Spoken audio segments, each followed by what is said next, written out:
Ce que vous allez voir dans cette vidéo commémorant l'anniversaire du naufrage du Titanic n'est pas une simple reconstitution. C'est le récit le plus précis jamais écrit sur le naufrage de ce navire, mis en image grâce à l'une des reconstitutions vidéoludiques les plus ambitieuses jamais réalisées, James Cameron mis à part. D'un côté, nous avons un livre devenu une référence absolue, La nuit du Titanic, écrit par Walter Lord. Un auteur passionné qui a consacré des années à interroger les survivants, à recouper leurs témoignages et à reconstruire minute par minute le déroulement de cette nuit tragique du 14 au 15 avril 1912. De l'autre, un projet hors norme, Titanic Honor and Glory, développé par le studio Vintage Digital Revival. Une reconstitution numérique du Titanic d'une précision exceptionnelle, basée sur des archives, des plans d'époque et des recherches historiques approfondies. Un travail titanesque donc, conçu pour redonner vie au paquebot dans ses moindres détails. Dans cette vidéo, ces deux approches vont se rencontrer. Le récit humain, précis et poignant de Walter Lord, et la reconstitution visuelle immersive de Titanic Honor and Glory. Ensemble, ils permettent une chose rare, revivre le naufrage du navire, comme si vous y étiez. Je vous souhaite donc une bonne découverte sur votre chaîne Curious History.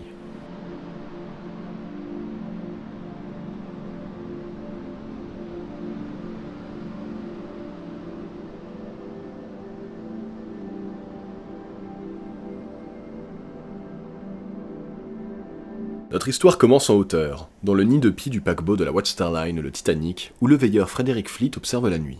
Celle-ci est claire, calme et très froide. Il n'y a pas de lune, mais le ciel totalement dégagé est rempli d'étoiles. L'océan est parfaitement lisse comme une surface polie. Certains témoins diront plus tard qu'ils n'avaient jamais vu la mer aussi calme. Nous sommes alors au 5e jour de la traversée inaugurale du Titanic vers New York, et il apparaît déjà évident que le navire est non seulement le plus grand, mais aussi le plus luxueux du monde. Mais toute cette réalité est éloignée du quotidien de Frederick Fleet. Il fait partie des 6 veilleurs du navire, et leur rôle ne concerne pas les passagers. Ils sont chargés d'observer l'horizon en permanence. Ce soir-là, donc, Fleet a reçu pour instruction de surveiller particulièrement la présence d'icebergs. Jusqu'à présent, rien d'anormal. En poste depuis 22 heures, Fleet a échangé quelques mots avec Reginald Lee, qui assure le même quart. Ils ont parlé du froid et des risques liés à la glace, mais la majeure partie du temps, ils sont restés silencieux, concentrés sur l'observation. Leur quart touche maintenant à sa fin, et rien ne semble avoir changé. La nuit est toujours aussi claire, le froid toujours présent, et le Titanic avance à environ 22,5 nœuds sur une mer calme et sombre. Il est presque 23h40, ce dimanche 14 avril 1912. À ce moment-là, Fleet aperçoit quelque chose droit devant. Au départ, la forme est difficile à distinguer, plus sombre que l'obscurité elle-même. Elle paraît petite, puis grandit rapidement à mesure qu'elle se rapproche. Fleet réagit immédiatement. Il frappe 3 coups de cloche dans le nid de pie pour signaler un danger, puis saisit le téléphone pour prévenir la passerelle. Une voix lui demande alors calmement « Qu'avez-vous vu ?» Et Fleet répond « Iceberg, droit devant !» La réponse arrive aussitôt « Merci ». Aucun autre échange ne suit. Pendant les 37 secondes qui suivent, Fleet et Lee restent côte à côte, observant l'iceberg qui se rapproche. Le navire ne semble pas encore changer de cap. Les deux hommes s'attendent à un choc. Puis, au dernier moment, l'étrave commence à pivoter vers bâbord. Le navire évite l'impact frontal de justesse. L'iceberg longe alors le côté tribord du Titanic, passant rapidement le long de la coque. Pour Fleet, cela donne l'impression d'un passage très serré, mais évité. Au même moment, le quartier-maître George Thomas Rowe est en poste sur la passerelle arrière. Pour lui aussi, la nuit s'est déroulée sans incident. En marchant sur le pont, il remarque ce que les marins appellent des « whiskers on the light », de très fines particules de glace en suspension dans l'air, visibles sous les lumières du pont. Peu après, il ressent une légère modification dans le mouvement du navire, comme si celui-ci venait de toucher quelque chose. La sensation lui rappelle un accostage un peu brusque. Il regarde vers l'avant et croit d'abord apercevoir un voilier, passant le long du côté tribord. En y regardant de nouveau, il comprend qu'il s'agit en réalité d'un iceberg, s'élevant à environ 30 mètres au-dessus de l'eau. Quelques instants plus tard, celui-ci disparaît à l'arrière du navire, dans l'obscurité. Pendant ce temps, plus bas dans le navire, dans la salle à manger de première classe située sur le pont D, 4 membres d'équipage sont encore attablés. Le dernier passager a quitté les lieux depuis un moment, et la grande salle de style jacobéen entièrement blanche est désormais vide, à l'exception de ce petit groupe. Il s'agit de stewards de salle à manger, occupés à discuter entre eux, comme le font habituellement des membres du personnel hôtelier lorsqu'ils sont hors service, échangeant notamment des remarques sur les passagers. Cependant, alors qu'ils sont en train de parler, une légère vibration accompagnée d'un bruit de ronflement semble provenir des profondeurs du navire. Le phénomène reste discret, mais suffisant pour interrompre la conversation. À ce moment-là, le steward James Johnson pense immédiatement reconnaître l'origine de cette sensation. Selon lui, il s'agit du type de secousse que l'on ressent lorsqu'un navire perd une pale d'hélice. Or, ce genre d'incident implique généralement un retour au chantier naval Harland & Wolff à Belfast, ce qui signifie aussi une période d'arrêt. Quelqu'un à proximité partage cette interprétation et lance sur un ton léger. Encore un retour à Belfast. Dans la cuisine située à l'arrière, le chef boulanger de nuit Walter Belford est en train de préparer les pains pour le lendemain. La pâtisserie étant réservée à l'équipe de jour. Cette fois, la secousse est plus perceptible pour lui. Un plateau de petits pains posé sur le four tombe brusquement et se répand sur le sol. Par ailleurs, les passagers présents dans leur cabine ressentent eux aussi la vibration, chacun cherchant à l'interpréter à sa manière. Ainsi, Marguerite Fröhlicher, une jeune Suissesse voyageant avec son père, se réveille en sursaut. Encore à moitié endormie, elle associe immédiatement cette sensation à l'accostage des petits navires sur le lac de Zurich, et murmure « C'est étrange, on dirait qu'on arrive ». De son côté, le major Arthur Godfrey Punchen, en train de se préparer pour la nuit, pense à une forte vague ayant heurté le navire. Madame G. Stuart White, assise sur son lit au moment d'éteindre la lumière, a l'impression que le navire roule sur des milliers de billes. Lady Cosmos de Gordon, elle, réveillée par la secousse, la compare à un frottement continu, comme si un objet gigantesque glissait le long de la coque. Quant à Madame John Jacob Astor, elle suppose simplement à un incident en cuisine. Pour Madame Albert Caldwell, la sensation évoque un animal secouant une proie. Madame Walter B. Stephenson repense brièvement au tremblement de terre de San Francisco, avant de juger que la secousse actuelle est bien moins importante. Madame Edie Appleton, en revanche, ressent à peine le choc, mais remarque un bruit prolongé comparable à un tissu que l'on déchire sur une longue distance. Pour Joseph Bruce Ismay, le directeur général de la White Star Line, la réaction est totalement différente. Présent à bord pour ce voyage inaugural, il est réveillé brusquement dans sa suite de luxe du Pont B. Il est convaincu que le navire a heurté quelque chose, sans pouvoir identifier quoi. Toutefois, certains passagers ont déjà compris la situation. Dans la cabine E50, Judge A. Herder et son épouse, en voyage de noces, sont encore réveillés lorsqu'ils entendent un bruit sourd. Ils ressentent ensuite une vibration accompagnée d'un frottement prolongé le long de la coque. Herder se lève immédiatement et se précipite vers le hublot. En regardant à l'extérieur, il distingue une masse de glace glissant le long du navire. Une scène similaire se produit pour James B. McGough, acheteur pour un grand magasin de Philadelphie. Toutefois, son expérience est plus marquante. Son hublot étant ouvert, des morceaux de glace pénètrent directement dans sa cabine au moment du passage de l'iceberg. Comme lui, la majorité des passagers se trouvent au lit au moment des faits. En cette nuit froide et calme, rester dans sa cabine paraît naturel. Néanmoins, quelques passagers sont encore éveillés. Comme souvent, ils se trouvent dans le fumoir de première classe, situé sur le pont A. Et comme à l'habitude, le groupe présent est varié. Se trouvent notamment Archibald Butt, aide militaire du président Taft, Clarence Moore, passionné de chasse, Harry Widener, fils d'un important industriel de Philadelphie, ainsi que William Carter, également issu de la haute société américaine. Vous l'aurez compris, nous sommes en première classe. Il termine alors un dîner organisé par le père de Harry Widener en l'honneur du commandant Edward John Smith, capitaine du navire. Celui-ci s'est retiré plus tôt dans la soirée, les femmes ont regagné leur cabine, et les hommes profitent désormais d'un dernier cigare avant de se coucher. La conversation passe de la politique aux souvenirs de Clarence Moore, notamment un épisode en Virginie occidentale où il avait participé à une rencontre avec le montagnard Hans Hatfield, impliqué dans une célèbre querelle. Non loin de là, installé dans un fauteuil en cuir, Spencer V. Silverthorne, jeune acheteur pour un grand magasin de Saint-Louis, lit un roman à succès récent, The Virginian. À proximité, Lucien P. Smith, originaire de Philadelphie, participe à une partie de bridge avec 3 joueurs français, malgré des difficultés de communication. À une autre table, un groupe plus jeune joue également au bridge, dans une ambiance plus animée. Habituellement, ces passagers fréquentent plutôt le café parisien, situé sur le pont B, mais le froid les a poussés à rejoindre le fumoir vers 23h30. La plupart consomment des highballs, tandis que Hugh Woolner choisit un whisky chaud, et le lieutenant Håkan Björkstorm Stevenson opte pour une limonade chaude. La partie se poursuit, accompagnée de discussions et de rires, lorsqu'une vibration accompagnée d'un bruit de frottement se fait soudain sentir. Le choc reste modéré bien sûr, mais suffisamment marqué pour surprendre les présents. Spencer V. Silverthorne notamment se redresse immédiatement, presque aussitôt lui et un steward quittent le fumoir, traversent les espaces intérieurs et accèdent au pont extérieur. Ils arrivent juste à temps pour voir l'iceberg longer le côté tribord du navire, légèrement au-dessus du niveau des ponts des embarcations.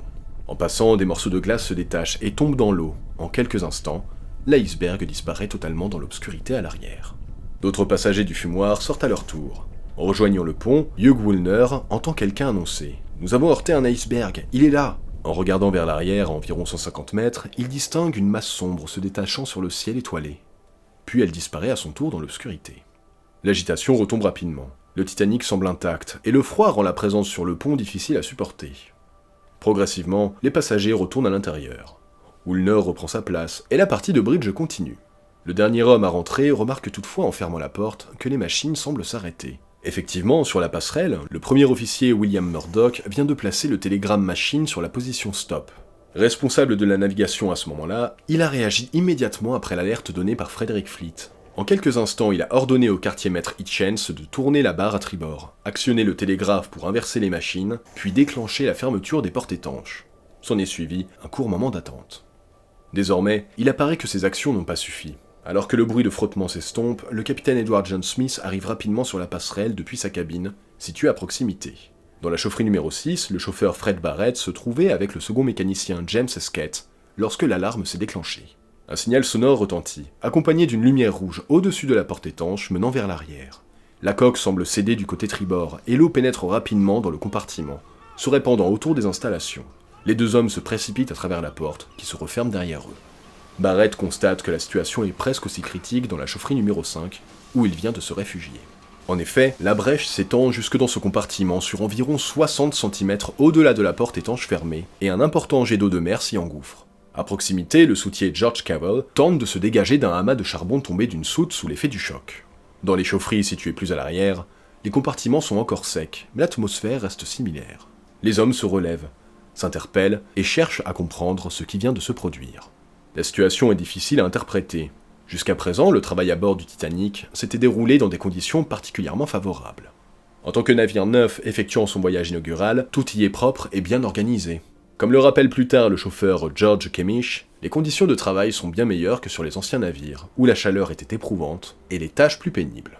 En pratique, les chauffeurs se contentent d'alimenter les chaudières, il n'est pas nécessaire d'utiliser les outils habituels pour attiser le feu.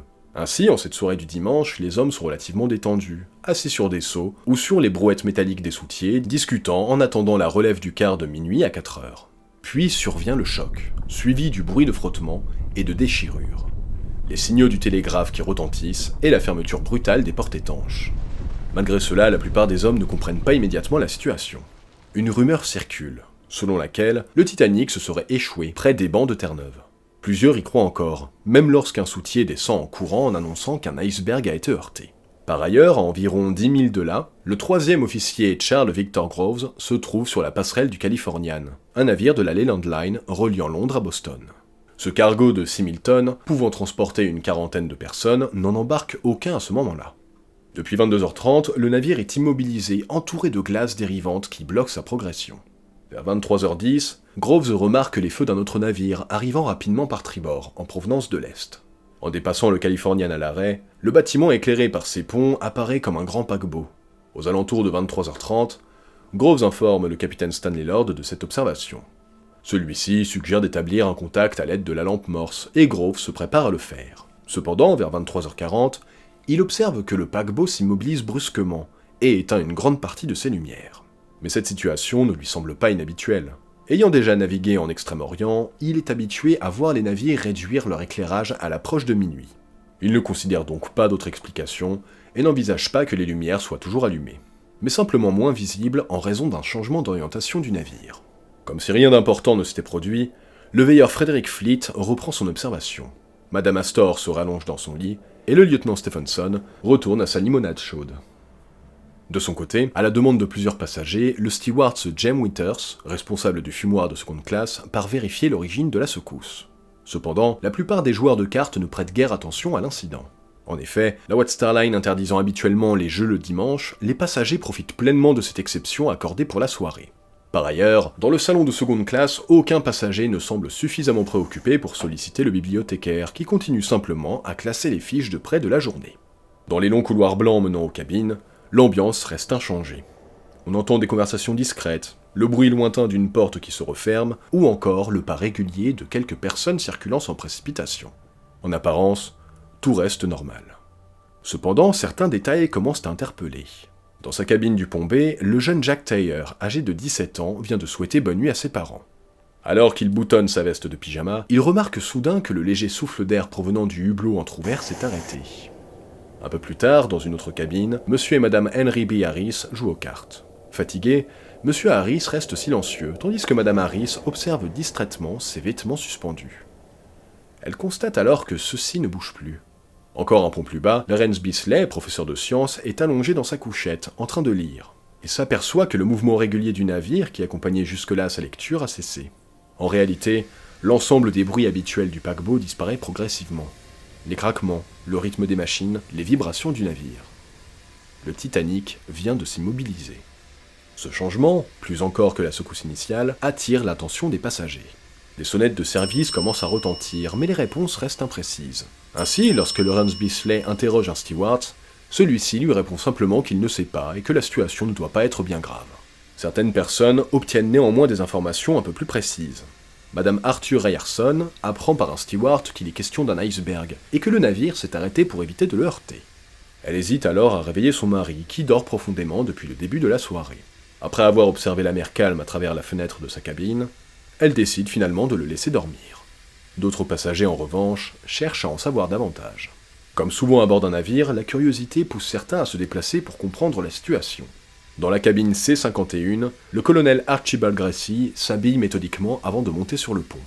De son côté, Jack Thayer enfile simplement un vêtement par-dessus son pyjama et quitte sa cabine en annonçant à ses parents qu'il va voir ce qu'il se passe.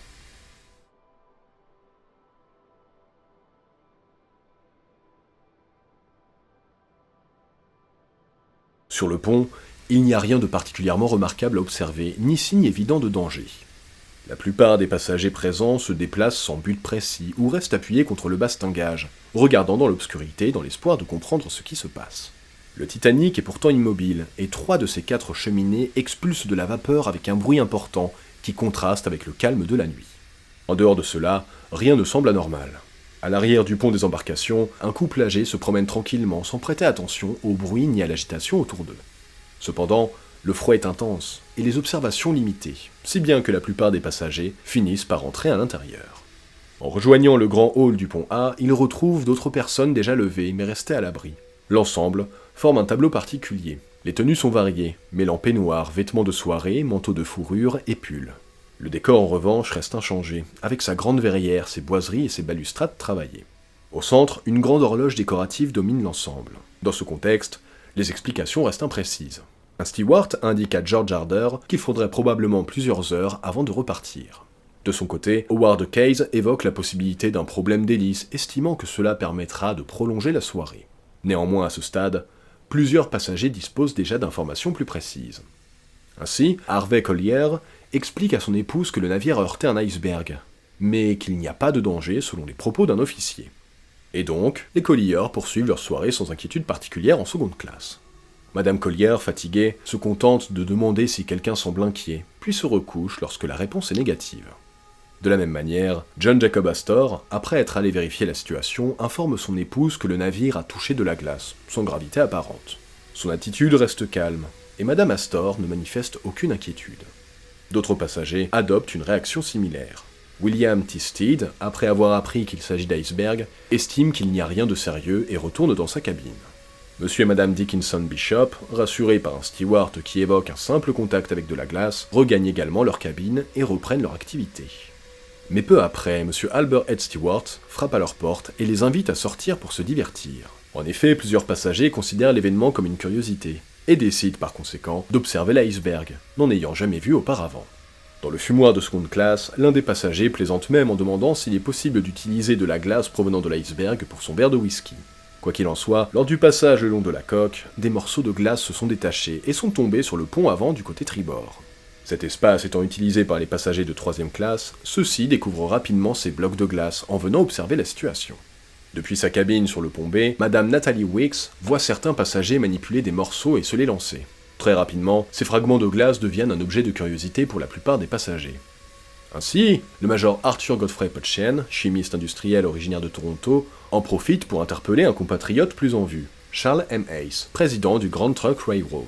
Il lui demande s'il a vu la glace, puis lui propose de l'accompagner sur le pont pour l'observer. Tous deux se rendent alors à l'avant du pont A et regardent les passagers de 3e classe manipuler les blocs de glace en contrebas. Cependant, cette glace ne reste pas longtemps limitée à la 3e classe. Dans le hall du pont A, le colonel Gracie est abordé par Clint Smith, une personnalité new-yorkaise, qui lui propose un souvenir à rapporter et lui montre un petit morceau de glace plat et de la taille d'une montre de poche. De la même manière, d'autres passagers et membres d'équipage commencent à récupérer des fragments. Un passager de 3e classe remet un morceau de glace au 4e officier Boxhall. Dans les quartiers de l'équipage, certains échangent également des fragments, parfois jetés directement dans les couchettes. Néanmoins, certains membres de l'équipage cherchent à vérifier la situation. Le steward de première classe, Henry Samuel Hecht, alors hors service, se dirige vers l'avant du pont E. Il croise un passager de troisième classe qui, sans explication, jette un bloc de glace sur le pont pour lui en montrer la réalité. Cependant, peu après, des signes plus préoccupants apparaissent. Vers 23h50, soit environ 10 minutes après la collision, des phénomènes inhabituels sont observés dans les 6 premiers compartiments étanches du navire. Dans le compartiment avant, le lampiste Samuel Hemming, allongé dans sa couchette, entend un sifflement inhabituel. En s'approchant, il constate qu'il s'agit de l'air qui s'échappe sous pression du compartiment contenant les chaînes d'encre, l'eau y pénétrant rapidement. Dans le compartiment suivant, qui comprend les quartiers des chauffeurs et une cale de chargement, le chauffeur principal, Charles Hendrickson, est également alerté par un bruit inhabituel. En regardant vers un escalier en colimaçon menant au niveau inférieur, il observe de l'eau de mer s'accumuler et couler au pied des marches. Plus en arrière, dans les cabines de troisième classe situées dans la zone la plus basse du navire, le passager Carl Johnson, rien à voir avec celui de Rockstar, remarque que de l'eau commence à entrer dans sa cabine. En se levant, il constate qu'elle passe sous la porte et s'étend progressivement sur le sol. Il prend le temps de s'habiller, et au moment où il termine, l'eau recouvre déjà ses bottes. Il observe également que le niveau semble uniforme dans toute la pièce. À proximité, Daniel Buckley réagit plus tardivement, et se retrouve les pieds dans l'eau lorsqu'il quitte sa couchette. Dans le compartiment suivant, les employés du service postal sont encore plus directement touchés. Le tri du courrier s'effectue sur 2 étages sur le Titanic, reliés par un large escalier métallique.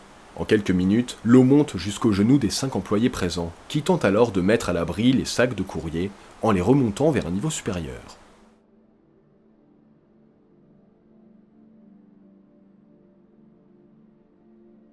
Ils auraient pu éviter cet effort, car en quelques minutes supplémentaires, l'eau atteint le haut de l'escalier et commence à se répandre sur le pont G.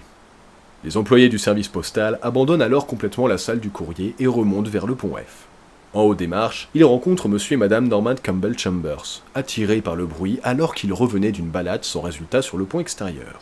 Ensemble, ils observent la scène, commentant les bagages mouillés et s'interrogeant sur le contenu des lettres flottant dans la pièce inondée. D'autres personnes passent brièvement, notamment le 4e officier Boxhall, un steward et même le capitaine Smith. Toutefois, malgré ce qu'ils voient, les Chambers ne considèrent pas la situation comme dangereuse. Plus en avant, le 5e compartiment étanche contient la chaufferie numéro 6, où Barrett et le second mécanicien Esquette ont franchi la porte étanche au moment de sa fermeture. Certains hommes n'y parviennent pas et remontent par les échelles de secours, tandis que d'autres restent sur place, avant que certains ne redescendent. Des ordres sont donnés pour fermer les registres et éteindre les foyers. Le chauffeur Georges Beauchamp travaille rapidement, tandis que l'eau envahit la chaufferie par une porte de soute et à travers le plancher. En quelques minutes, le niveau atteint la taille. L'eau est sombre et mélangée à des résidus de graisse, et la vapeur rend l'air difficile à respirer. Lorsque l'ordre d'arrêter est donné, Beauchamp remonte immédiatement. Dans la chaufferie numéro 5, située juste à l'arrière, Esquette tente de stabiliser la situation. Bien que l'eau continue de pénétrer par une brèche près de la porte étanche, des pompes sont mises en place et permettent temporairement de contenir l'infiltration. Les chauffeurs observent d'abord les mécaniciens à l'œuvre, puis reçoivent l'ordre de monter sur le pont des embarcations. Peu après, un contre-ordre les renvoie vers les niveaux inférieurs, et ils restent un moment dans les coursives du pont E, sans instruction claire. Ensuite, Harvey ordonne d'arrêter les chaudières. La pression accumulée provoque des fuites, et il devient nécessaire de réduire la production de vapeur. Barrett rassemble plusieurs chauffeurs présents sur le pont E, et tous descendent pour intervenir. Il commence à éteindre les foyers, une opération physique et exigeante consistant à vider les chaudières et à limiter la production de vapeur. Progressivement, la situation se stabilise, la chaufferie est éclairée, l'eau est contenue, et l'ensemble de la chaufferie semble sous contrôle. Dans ce contexte, l'annonce selon laquelle les hommes du quart suivant doivent déplacer leurs affaires vers un pont supérieur en raison de l'inondation de leur cabine est accueillie avec légèreté. Certains y voient une situation inhabituelle mais sans gravité, s'arrangeant avec le temps. Sur la passerelle, le capitaine Smith cherche à comprendre l'ensemble de la situation. Fort de plusieurs décennies d'expérience au sein de la White Star Line, il dispose des connaissances nécessaires pour évaluer les événements en cours.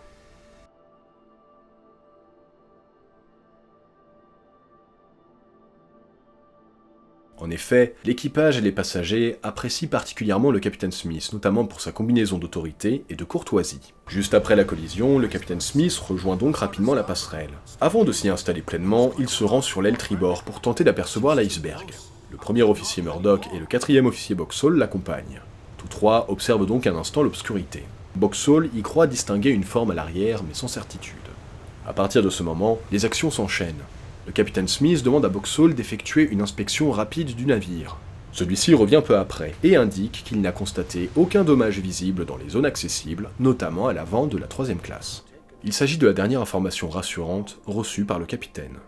Toujours préoccupé, Smith ordonne alors à Boxhall de faire appel au charpentier pour procéder à une vérification de l'état du navire. En descendant, Boxhall croise justement le charpentier, G. Hutchinson, qui monte rapidement vers la passerelle et indique que le navire prend l'eau rapidement. Peu après, le postier Lago Smith arrive également, signalant que la salle du courrier est en train de se remplir d'eau. Ensuite, Bruce Ismay rejoint la passerelle. Il s'est habillé rapidement et vient s'informer de la situation. Le capitaine lui indique que le navire a heurté un iceberg. À la question de savoir si les dommages sont importants, Smith répond qu'il craint que ce soit le cas. Dans ce contexte, Thomas Andrews est appelé sur la passerelle.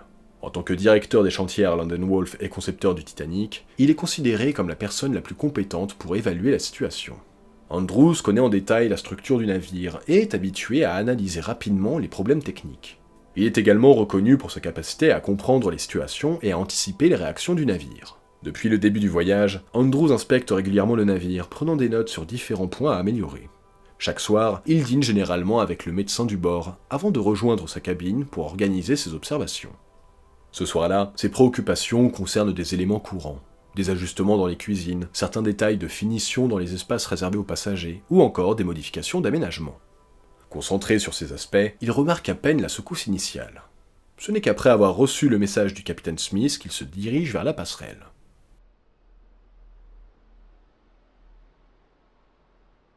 En remontant vers la passerelle, il traverse le hall du pont A, toujours occupé par de nombreux passagers rassemblés. Tous observent attentivement les visages des deux hommes, cherchant à y lire une indication sur la gravité de la situation, sans parvenir toutefois à en tirer une conclusion. Cependant, certains membres d'équipage se montrent plus directs. Ainsi, dans la cabine D60, lorsque Madame Henry Sleepers Harper demande au docteur O'Loughlin de convaincre son mari malade de rester au lit, celui-ci répond que les bagages flottent déjà dans les cales et qu'il serait préférable de monter sur le pont. Par ailleurs, dans la grande coursive du pont E utilisé comme passage principal pour l'équipage et les passagers, la situation est différente. Cet espace, appelé Scotland Road par l'équipage, est désormais encombré.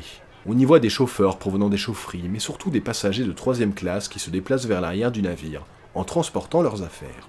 Pour eux, la gravité de la situation ne fait aucun doute. Dans les zones basses du côté tribord, le choc a été ressenti de manière beaucoup plus nette.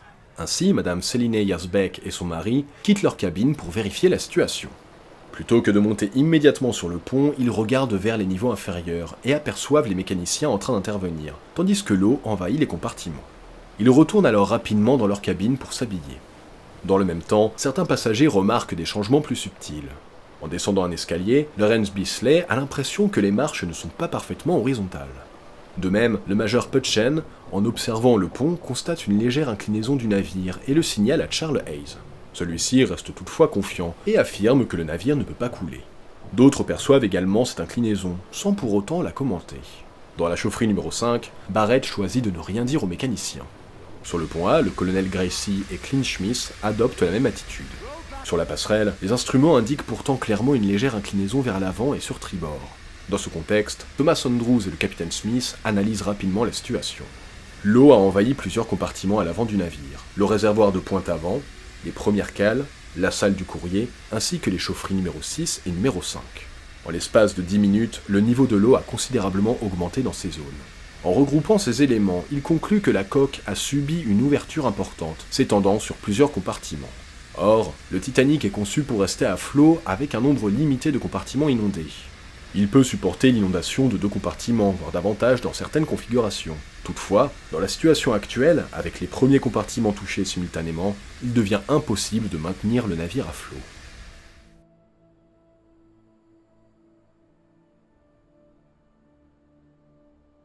La cloison séparant les 5e et 6e compartiments étanches ne monte que jusqu'au pont E. Par conséquent, si les 5 premiers compartiments sont inondés, l'avant du navire s'enfonce suffisamment pour que l'eau du 5e compartiment déborde dans le 6e. Une fois celui-ci rempli, l'eau se propage vers le suivant, et ainsi de suite. Il s'agit ici d'un enchaînement inévitable, déterminé par la conception même du navire. Cette conclusion reste difficile à accepter pour l'équipe. En effet, le Titanic est considéré comme un submersible, y compris dans les publications techniques. Le magazine spécialisé Shipbuilders avait notamment présenté son système de compartiments étanches comme permettant, grâce à un simple dispositif électrique, d'isoler rapidement les sections du navire et d'assurer sa sécurité. Or, malgré la fermeture des portes étanches, Thomas Andrews indique que cela ne suffit pas dans les conditions présentes. Cette situation est particulièrement difficile pour le capitaine Smith. Âgé de 59 ans, il prévoit de prendre sa retraite après ce voyage. Par ailleurs, il a l'habitude de commander les voyages inauguraux des navires de la compagnie. Quelques années auparavant, lors de la mise en service d'un autre paquebot, il avait exprimé sa confiance dans les progrès de la construction navale. À présent, il se trouve confronté à une situation où, malgré ses avancées, le navire ne peut être maintenu à flot. À minuit 5, soit environ 25 minutes après la collision, le capitaine Smith donne plusieurs ordres. Il demande au chef officier Wild de préparer les canaux de sauvetage, au premier officier Murdoch de rassembler les passagers et à d'autres officiers de se préparer à la mise en œuvre des procédures d'évacuation. Ensuite, il se rend vers la salle de télégraphie sans fil. À l'intérieur, les opérateurs radio John George Phillips, surnommé Jack, et Harold Bride poursuivent leur travail sans manifester de réaction particulière. En effet, la journée a été chargée. À cette époque, les communications radio sont encore difficiles à gérer, la portée est limitée, les interférences fréquentes, et les messages nombreux. Les passagers envoient régulièrement des communications personnelles, ce qui augmente le volume de travail. Tout au long de la journée, les messages se sont accumulés. Phillips, chargé de les transmettre, a travaillé pendant de longues heures. Peu auparavant, alors qu'il communiquait avec une station côtière, il a été interrompu par un message d'un autre navire concernant la présence de glace. Cette interruption a été mal reçue, et il a demandé à ce navire de cesser d'émettre afin de poursuivre sa transmission. Peu avant minuit, Harold Bride décide d'anticiper sa prise de service et rejoint la salle radio. Peu après, le capitaine Smith entre dans la salle et informe les opérateurs que le navire a heurté un iceberg et qu'une inspection est en cours. Il leur demande de se tenir prêts à envoyer un signal d'appel à l'aide, sans toutefois le transmettre immédiatement. Quelques minutes plus tard, il revient et donne l'ordre d'émettre le signal. Phillips lui demande alors s'il doit utiliser le signal de détresse réglementaire, ce que le capitaine confirme immédiatement.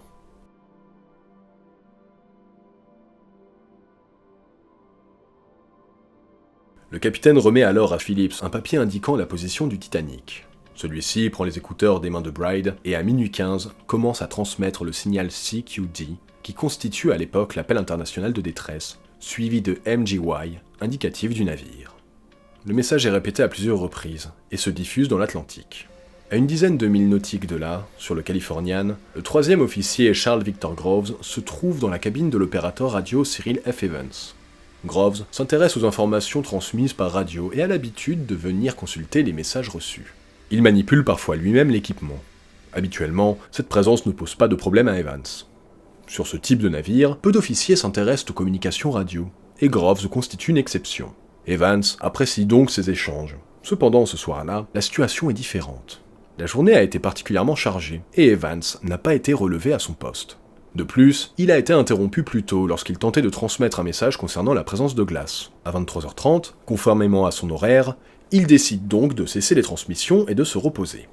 Lorsque Groves lui demande quelles communications sont en cours, Evans répond brièvement que seul le Titanic est en proche contact sans s'attarder.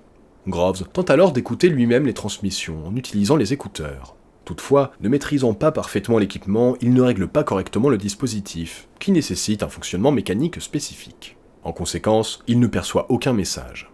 Après cet essai, il remet le matériel en place et quitte les lieux pour rejoindre d'autres membres de l'équipage. Il est alors à peu près minuit 15.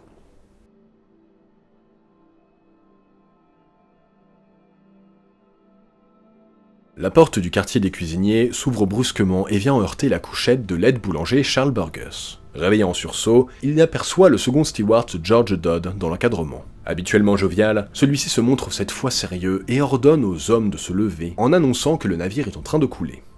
Il poursuit ensuite vers les quartiers des serveurs, où le steward William Moss tente déjà de réveiller l'équipage. Face à l'hésitation et aux plaisanteries de certains, Dodd insiste pour que tous se lèvent immédiatement. Dans les coursives, les informations circulent rapidement. Le steward Witter apprend par le charpentier Hutchinson que la salle du courrier est déjà envahie par l'eau. Moss confirme la gravité de la situation. À partir de ce moment, les réactions changent, les plaisanteries cessent, et les hommes quittent leur couchette pour s'habiller. Certains le font rapidement, sans équipement complet, tandis que d'autres prennent davantage de temps sans toutefois percevoir immédiatement le danger. Le steward Witter, déjà habillé, rassemble quelques effets personnels avant de rejoindre les autres dans les coursives en direction des ponts supérieurs. À l'avant du navire, le soutier Samuel Hemming retourne brièvement se reposer, pensant que le bruit entendu précédemment n'est pas préoccupant. Toutefois, il est rapidement averti par d'autres membres d'équipage que l'eau envahit plusieurs compartiments. Peu après, un officier leur indique qu'ils doivent absolument se préparer sans délai. Dans les espaces réservés aux passagers de première classe, la situation reste encore calme. Dans le fumoir, les jeux de cartes continuent jusqu'à ce qu'un officier intervienne pour demander aux hommes de mettre leur gilet de sauvetage et de se préparer à monter sur le pont. Dans les cabines, les passagers sont informés progressivement. Madame Washington Dodge est ainsi prévenue par son mari que l'incident est sérieux et qu'il est préférable de monter sur le pont. Dans une autre cabine, Monsieur Lucien Smith explique à son épouse que le navire a heurté un iceberg, sans gravité apparente, mais que les passagères doivent tout de même se rendre sur le pont par mesure de précaution. Aucune alarme générale n'est déclenchée. L'information circule ici de manière progressive, par l'intermédiaire des membres d'équipage. Pour certains passagers, notamment les plus jeunes, la situation reste difficile à comprendre. D'autres, comme le major Putchen, apprennent la nouvelle dans les espaces communs et réagissent avec surprise. Dans de nombreux cas, ce sont les stewards qui interviennent directement. Ainsi, le chef steward de seconde classe se rend de cabine en cabine pour réveiller les passagers et leur demander de monter sur le pont avec leur gilet de sauvetage. En première classe, l'approche est plus mesurée. Les stewards frappent aux portes et assistent les passagers dans leur préparation. Certains membres du personnel prennent le temps d'aider individuellement les passagers en ajustant leurs vêtements et en les accompagnant. D'autres rencontrent des difficultés, notamment lorsque des passagers hésitent à ouvrir leurs portes ou demandent des explications avant de se préparer.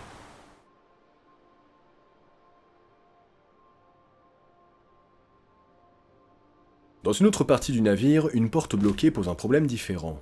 Incapables de l'ouvrir, certains passagers la forcent afin de libérer un homme resté à l'intérieur de la pièce. Peu après, un steward intervient et menace de signaler les dégâts à l'arrivée de New York, ce qui crée une certaine confusion quant à l'attitude à adopter. Cette scène évoquera pour les connaisseurs une fameuse scène du film de James Cameron, dont le récit documentaire de Walter Lord résumé ici a manifestement inspiré plus d'une séquence, comme nous le verrons plus tard. À ce moment-là, dans le navire, il est difficile de savoir comment réagir. Certains prennent la situation au sérieux, tandis que d'autres continuent à plaisanter. Les réactions varient selon les personnes. Madame Arthur Ryerson, pour sa part, estime qu'il faut agir rapidement. Elle rassemble les membres de sa famille. Finalement, elle décide de simplifier les préparatifs pour sa plus jeune fille en lui mettant simplement un manteau sur sa tenue de nuit. D'autres passagers font des choix similaires. Certains privilégient des biens matériels, tandis que d'autres choisissent des objets symboliques ou utiles. Dans certains cas, les décisions sont prises rapidement. Dans les espaces communs, les passagers sont invités à ne pas rester sur place et à se diriger vers les ponts supérieurs. Le personnel encourage ainsi les déplacements tout en tentant de maintenir l'ordre. Dans les couloirs, certains échanges rappellent les consignes données plus tôt, et les passagers sont rassurés sur la situation, même si les informations restent limitées. Madame Lucien Smith prend le temps de s'habiller soigneusement, en prévision d'une éventuelle attente sur le pont. Pendant ce temps, son mari évoque la suite du voyage sans mentionner d'iceberg. Au moment de quitter la cabine, elle souhaite emporter avec elle des bijoux, mais il lui conseille de ne pas s'en charger. Elle choisit alors seulement quelques objets avant de monter sur le pont. Peu après, la comtesse de Ross et Gladys Cherry rencontrent des difficultés pour mettre leur gilet de sauvetage. Un passager leur vient en aide, puis leur donne quelques raisins. Les objets emportés par les passagers reflètent leurs priorités. Certains prennent des objets de valeur, d'autres des effets personnels ou symboliques. Ainsi, Adolphe Dicker remet à son épouse un sac contenant divers objets précieux. Edith Russell emporte un jouet musical. Stuart Collett prend une Bible, tandis que Lawrence Bisley conserve des livres. Norman Chambers prend un revolver et une boussole. D'autres privilègent des objets plus simples, comme de la nourriture ou des accessoires. Le major Putchen hésite devant une boîte contenant des titres financiers importants. Après réflexion, il décide de la laisser dans la cabine.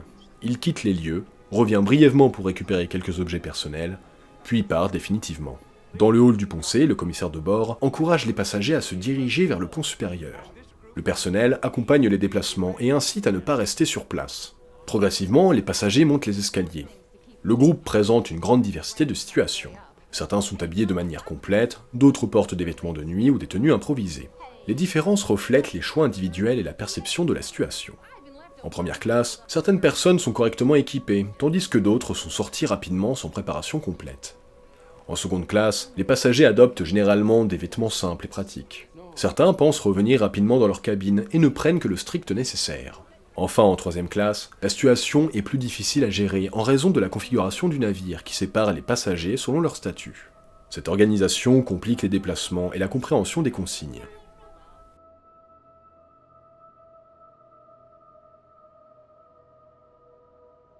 Dans les conditions de la troisième classe, de nombreux hommes logés à l'avant du navire se dirigent vers l'arrière afin de rejoindre les passagères. Ainsi, Catherine Guinag, âgée d'une quinzaine d'années, est réveillée par un jeune homme qu'elle avait remarqué plus tôt dans la journée.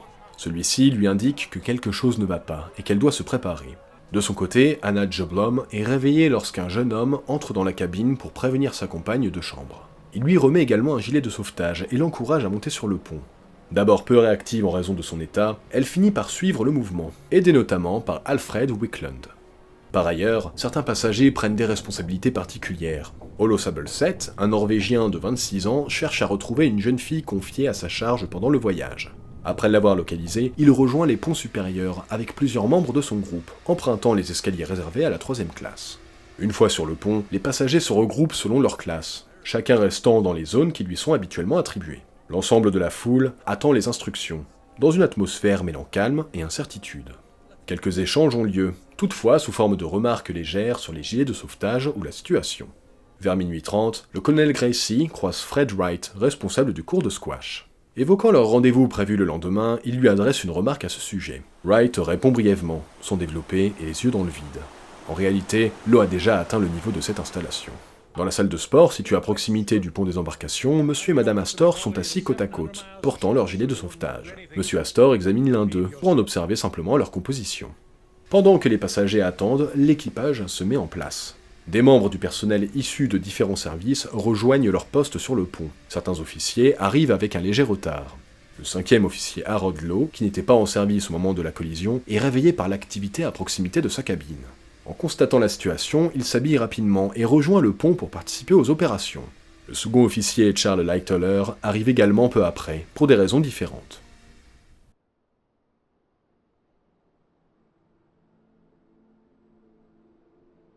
Comme Lowe, Charles Lightoller n'est pas de service au moment de la collision. Réveillé immédiatement, il sort pieds nus sur le pont des embarcations pour observer la situation. Il ne distingue rien de particulier, à l'exception du capitaine Smith et du premier officier Murdoch, visibles sur l'aile tribord de la passerelle. Tous deux regardent dans l'obscurité. Lightoller retourne ensuite dans sa cabine et réfléchit à la situation. Il est clair qu'un incident s'est produit. Il a ressenti la secousse et a constaté l'arrêt des machines. Toutefois, n'étant pas en service, il estime qu'il doit attendre d'être appelé. Il se recouche donc, restant éveillé en attente d'instructions. Le temps passe, et l'activité à bord augmente progressivement. Il perçoit le bruit de la vapeur s'échappant des cheminées. Malgré cela, il reste à son poste, conformément à ses responsabilités. À minuit 10, le 4e officier Boxall entre dans la cabine et lui annonce que le navire a heurté un iceberg. Lightoller se lève immédiatement pour s'habiller. Boxall précise que l'eau atteint déjà le pont F dans la salle du courrier. Lightoller, désormais prêt, rejoint le pont. Sur le pont des embarcations, l'équipage commence à préparer les canots de sauvetage. Le navire en compte 16 en bois, répartis de chaque côté, ainsi que 4 canots pliables. L'ensemble permet d'accueillir un nombre limité de personnes, inférieur au total des passagers et de l'équipage présent à bord. Cette situation n'est pas connue de la majorité des passagers et elle n'influence pas leur comportement à ce stade. Beaucoup considèrent encore que le navire ne peut pas couler. Dans ce contexte, les passagers attendent sur le pont sans consigne précise. Aucun exercice d'évacuation n'a été réalisé auparavant, et les affectations aux canots ne sont pas clairement établies. L'équipage, en revanche, se met en action et organise les opérations. Les marins retirent les protections des canots, préparent le matériel nécessaire et les positionnent pour la mise à l'eau. Les dispositifs de levage sont actionnés progressivement, permettant de dégager les canots du navire et de les placer à hauteur du pont. Cependant, les opérations avancent lentement. Lightoller, responsable du côté bâbord, attend des instructions pour procéder à l'embarquement. Après plusieurs échanges avec le chef officier Wild et une confirmation du capitaine Smith, il reçoit l'autorisation de commencer l'embarquement des passagers, en priorité, les femmes et les enfants. Il décide alors d'abaisser un canot au niveau du pont inférieur afin de faciliter l'embarquement. Toutefois, cette solution se révèle inadaptée, car les accès sont fermés et ne permettent pas le passage des passagers.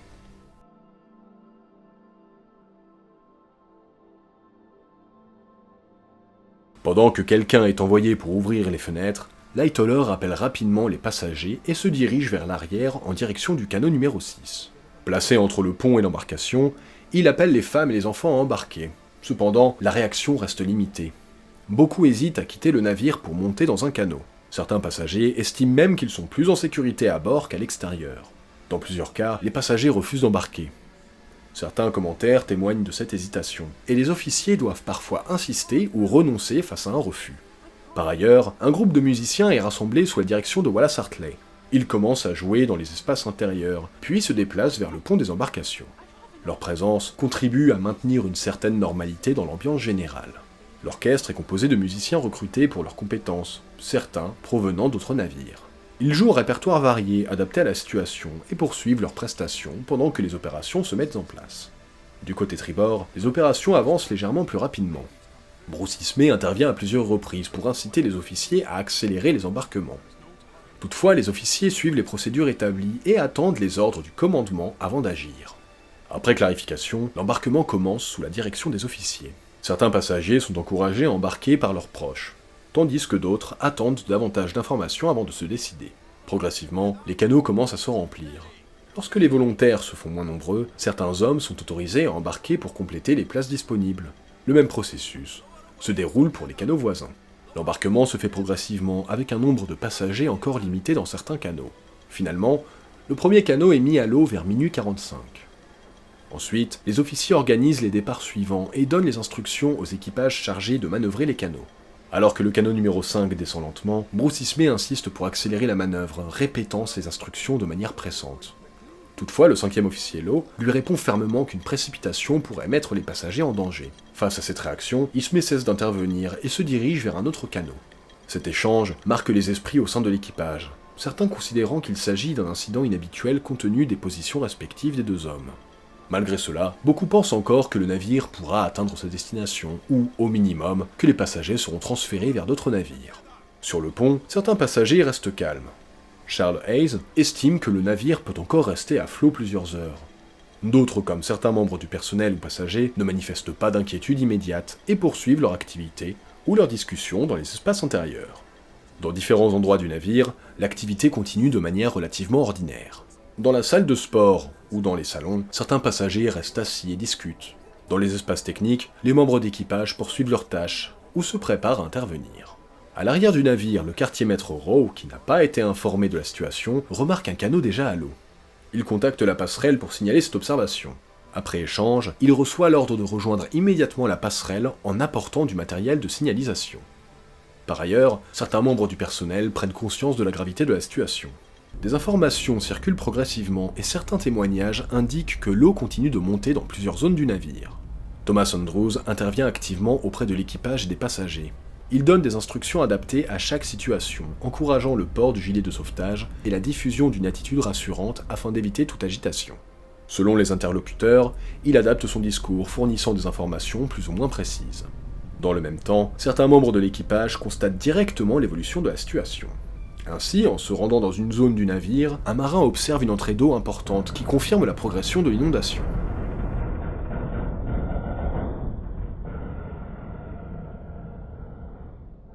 Plus à l'arrière, le steward Ray descend dans ses quartiers situés sur le pont E afin de récupérer un manteau plus chaud.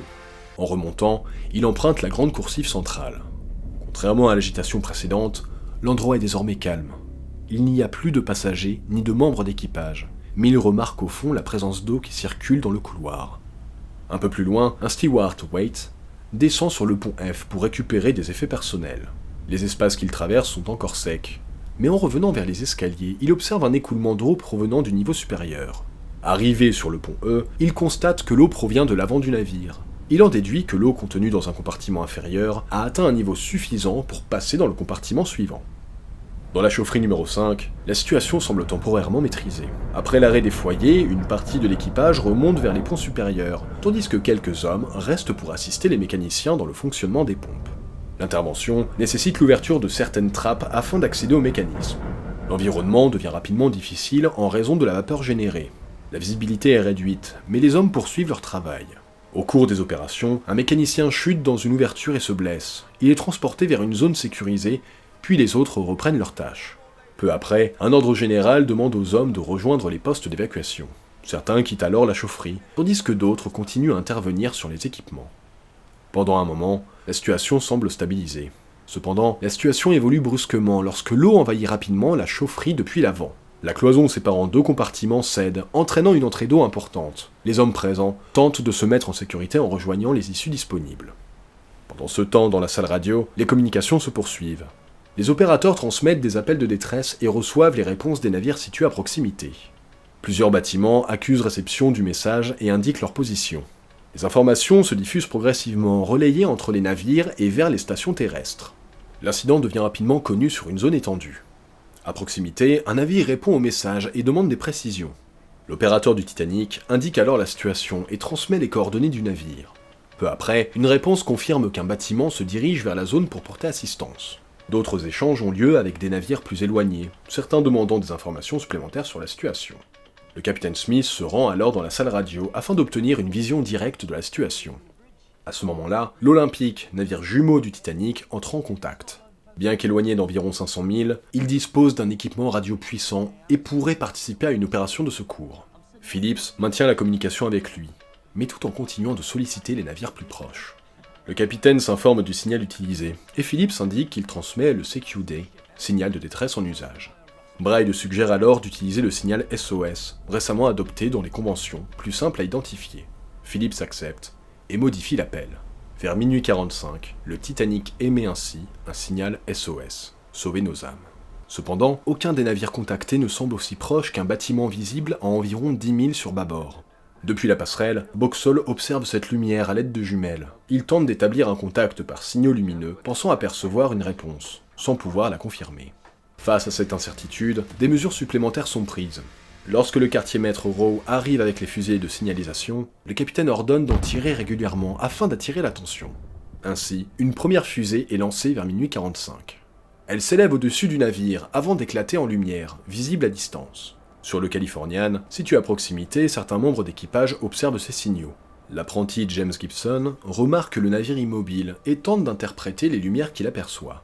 Il suppose qu'il s'agit d'un signal, mais ne parvient pas à établir un échange clair. De son côté, le second officier Herbert Stone observe également les fusées lumineuses. Il note leur présence, mais s'interroge sur leur signification, trouvant inhabituel qu'un navire en tire en pleine nuit.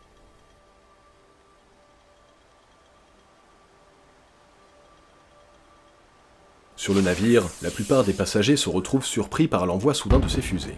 Le passager de seconde classe Lawrence Bisley comprend immédiatement la signification des fusées en pleine mer. Le navire demande de l'aide. Sur le pont des embarcations, cette réalité est également comprise par les autres passagers. Dès lors, les échanges changent de ton. Les discussions cessent et les séparations s'enchaînent rapidement. Certains hommes accompagnent leurs proches jusqu'au canot, puis restent à bord. Les adieux sont brefs, souvent limités à quelques mots ou gestes. Plusieurs passagers aident leur épouse et leurs enfants à embarquer, tandis que d'autres restent en retrait. Dans certains cas, les décisions sont prises sans difficulté. Dans d'autres, elles donnent lieu à des hésitations ou à des refus. Certains couples descendent même dans leur cabine pour décider de la conduite à adopter, notamment lorsqu'un enfant est concerné. Plusieurs hommes insistent pour que leurs proches embarquent en invoquant les consignes données. Ils assurent que la situation reste sous contrôle et que tous pourront être secourus. Ces arguments permettent parfois de convaincre, mais pas toujours. Dans certains cas, les passagers tentent d'obtenir des dérogations aux règles d'embarquement. Les officiers maintiennent néanmoins les consignes, en rappelant la priorité donnée aux femmes et aux enfants. Par ailleurs, certaines personnes refusent de se séparer. Malgré les tentatives de persuasion, elles choisissent de rester à bord avec leurs proches. D'autres sont contraintes d'embarquer malgré leur volonté, sous l'action combinée du personnel et de l'urgence de la situation. Dans l'ensemble, les embarquements se poursuivent selon les consignes établies. La majorité des femmes montent dans les canots, souvent accompagnées jusqu'au dernier moment. Des hommes se proposent également pour aider les passagères seules, conformément aux usages de l'époque.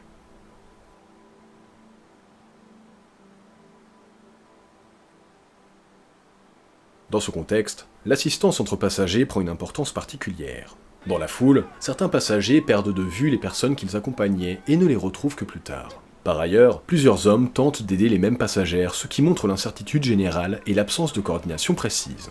Pendant ce temps, l'inclinaison du navire devient plus perceptible. Certains passagers, qui avaient laissé leurs effets personnels dans leur cabine, décident de redescendre les récupérer. Ils découvrent alors que certaines zones sont déjà inondées. Dans d'autres cas, les cabines sont encore accessibles, mais des mesures sont prises pour en sécuriser l'accès. Face à ces évolutions, Thomas Andrews circule sur les ponts des embarcations et insiste pour accélérer les embarquements. Il demande aux passagères de monter sans attendre et de ne pas hésiter entre plusieurs canots. Parallèlement, l'organisation des opérations continue. Les officiers récupèrent du matériel nécessaire et poursuivent la mise à l'eau des canots. Ceux-ci sont progressivement abaissés, les départs s'enchaînent à intervalles réguliers.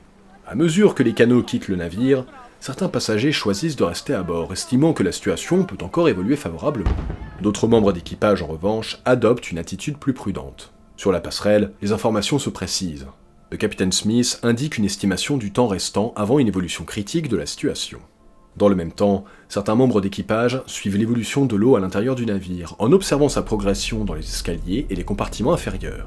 Ces observations confirment que le niveau monte progressivement. Enfin, au moment de l'embarquement, certaines difficultés apparaissent. Des passagers perdent l'équilibre ou hésitent à monter dans les canots. Dans certains cas, ils sont aidés par d'autres personnes présentes, ce qui permet de poursuivre les opérations.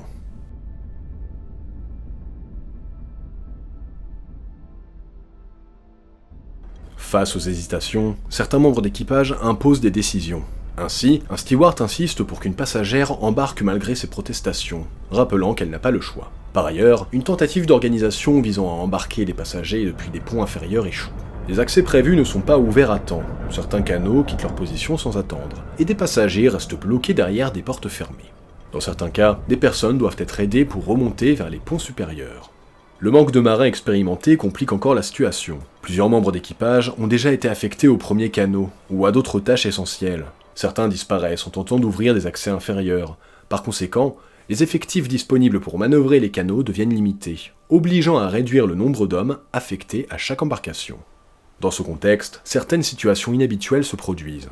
Lors de la descente d'un canot, il apparaît qu'un seul marin est présent à bord. Lightoller cherche alors un volontaire parmi les passagers. Un homme se propose, indiquant qu'il a une expérience nautique. Il est autorisé à embarquer et rejoint le canot en descendant le long des cordages. Du côté tribord, les consignes sont appliquées de manière plus souple. Des hommes sont autorisés à embarquer lorsque des places restent disponibles. Certains passagers, accompagnés ou non, montent ainsi dans les canots. Dans certains cas, des membres d'équipage interviennent directement pour faire monter des passagers à bord, notamment lorsqu'ils estiment que cela est nécessaire. Par ailleurs, l'embarquement d'un canot se déroule avec peu de passagers, malgré une capacité bien plus importante. Après l'embarquement de quelques personnes et de membres d'équipage, le canot est mis à l'eau, mais sans être rempli. Depuis le point inférieur, certains membres d'équipage observent ce départ et constatent que plusieurs embarcations quittent le navire sans utiliser toute leur capacité. Dans la troisième classe, de nombreux passagers ne parviennent même pas à accéder au canot. Un grand nombre d'entre eux se retrouvent rassemblés au pied de l'escalier principal, à l'arrière du pont E. Initialement composés de femmes et de couples, ces groupes sont rapidement rejoints par des hommes venant de l'avant, souvent chargés de leurs effets personnels comme nous l'avons dit. L'ensemble forme une foule dense, dans un espace aux aménagements simples. Le steward John Edward Hart tente de leur faire enfiler des gilets de sauvetage, mais rencontre des difficultés. D'une part, il cherche à rassurer les passagers, et d'autre part, la barrière linguistique complique la communication. Un interprète intervient, mais les échanges restent limités. Vers minuit 30, l'ordre est donné de faire monter les femmes et les enfants vers les ponts supérieurs. Étant donné la complexité des circulations internes, Hart décide de les accompagner par petits groupes. Le trajet est long et passe par plusieurs zones du navire, nécessitant des déplacements successifs entre différents ponts et espaces. Arrivé sur le pont des embarcations, il doit encore convaincre certains passagers de rester dans les canots, certains préférant retourner dans les espaces intérieurs chauffés. Une fois ce premier groupe pris en charge, Hart redescend pour organiser un nouveau départ. Mais la situation reste difficile. Certaines femmes refusent toujours de monter, tandis que des hommes cherchent désormais à embarquer, ce qui est contraire aux consignes reçues. Hart organise un second groupe et l'accompagne jusqu'au pont des embarcations, où il embarque finalement avec eux dans un canot. Par ailleurs, tous les passagers de troisième classe ne passent pas par cet encadrement. Certains parviennent à atteindre les ponts supérieurs par leurs propres moyens, en utilisant des passages secondaires ou en contournant certaines barrières. Toutefois, une grande partie des accès reste fermée, ce qui complique les déplacements. Certains passagers empruntent des itinéraires improvisés, notamment en utilisant des structures du personnel du navire pour rejoindre les ponts supérieurs. D'autres franchissent des obstacles ou trouvent des passages ouverts, leur permettant d'accéder à des zones habituellement réservées à d'autres classes. Dans certains cas, des tensions apparaissent au point de passage contrôlé. Des passagers forcent l'accès ou parviennent à passer après confrontation avec des membres d'équipage. Une fois les obstacles franchis, ils rejoignent les zones supérieures et tentent d'accéder au canot. Certains réussissent à embarquer après avoir trouvé leur chemin, parfois avec l'aide d'autres passagers. D'autres arrivent trop tard et ne trouvent plus de place disponible. Cependant, une grande partie des passagers de troisième classe restent bloqués dans les zones inférieures du navire. Certains attendent, d'autres retournent dans leur cabine ou se regroupent dans des espaces communs. Dans certains cas, des groupes se rassemblent et se mettent à prier.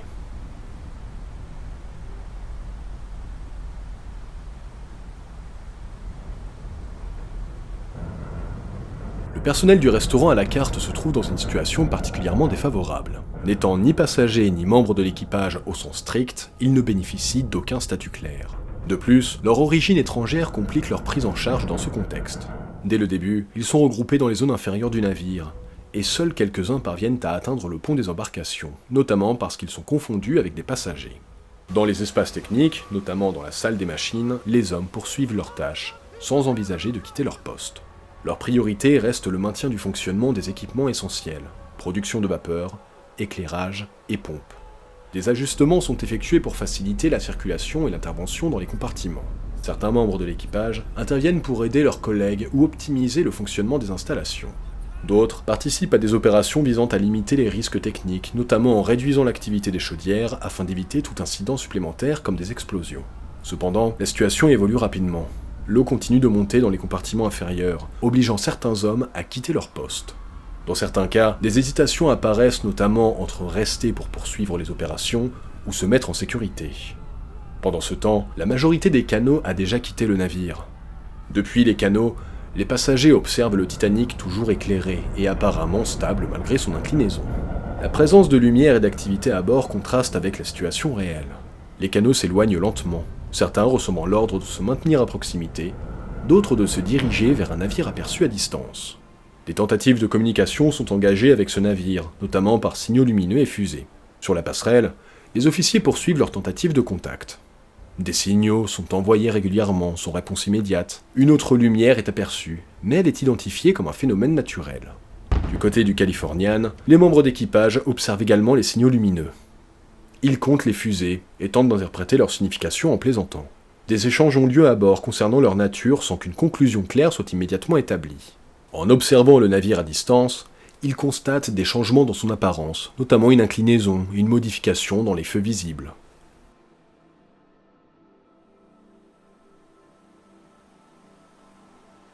Dans l'Atlantique Nord, les communications radio montrent également une certaine incompréhension entre les navires. Certains messages reçus témoignent d'un manque de perception de la gravité de la situation. Phillips doit alors répéter et préciser les informations, notamment en indiquant que les passagers sont en train d'être évacués dans les canots. Face à certaines questions jugées inappropriées, il réagit avec irritation et demande de ne pas encombrer la fréquence. Parallèlement, le capitaine Smith intervient régulièrement dans la cabine radio pour informer de l'évolution de la situation. Baisse de puissance, progression de l'eau, aggravation générale. Les messages envoyés insistent désormais sur l'urgence. Pendant ce temps, l'état du navire évolue visiblement. L'eau atteint les parties avant du pont, tandis que certains bruits caractéristiques diminuent. L'inclinaison devient plus marquée et une gîte apparaît. Afin de rétablir l'équilibre, un ordre est donné de regrouper les personnes sur un côté du navire. Cette manœuvre permet temporairement de corriger la gîte, et les opérations d'embarquement reprennent. Les départs de canots continuent, parfois dans des conditions improvisées. Des membres d'équipage utilisent des moyens de fortune pour faciliter les manœuvres. Certains témoignages montrent que, jusqu'à ce moment, quelques personnes envisageaient encore un retour au port. Cependant, les officiers prennent progressivement conscience de la situation réelle. L'un d'eux exprime clairement que le navire ne pourra pas être sauvé. Dès lors, les comportements changent, les hésitations disparaissent, et les passagers cherchent plus activement à embarquer. Certains sautent directement dans les canots, d'autres tentent de se dissimuler pour rester à bord des embarcations. Face à ces tentatives, les officiers doivent intervenir pour maintenir l'ordre. Dans certains cas, ils utilisent des moyens dissuasifs pour empêcher l'envahissement des canots et faire respecter les consignes. Des situations de tension apparaissent également autour de certains canots, avec des mouvements de foule. Les officiers et membres d'équipage interviennent pour rétablir le contrôle et permettre la poursuite des embarquements.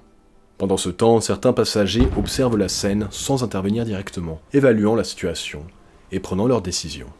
Finalement, malgré les tensions, certains canots sont préparés et prêts à être mis à l'eau sous la supervision des membres d'équipage désignés.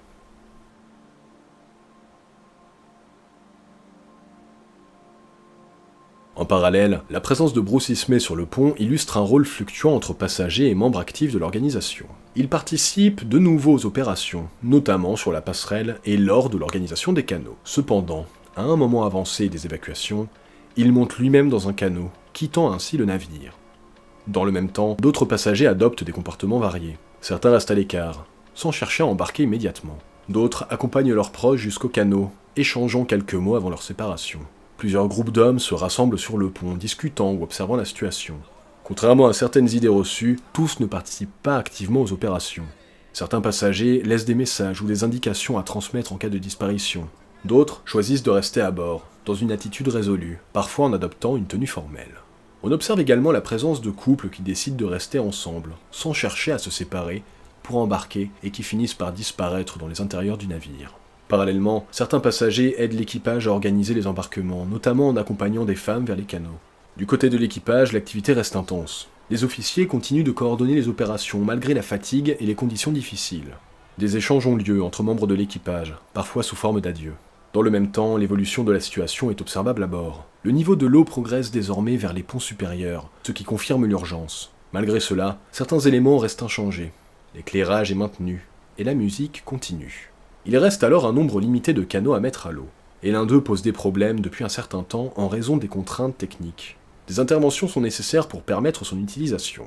Pendant ce délai, un groupe de passagers attend sur le pont concerné. Plusieurs allers-retours sont effectués en raison d'instructions contradictoires, ce qui provoque une certaine confusion.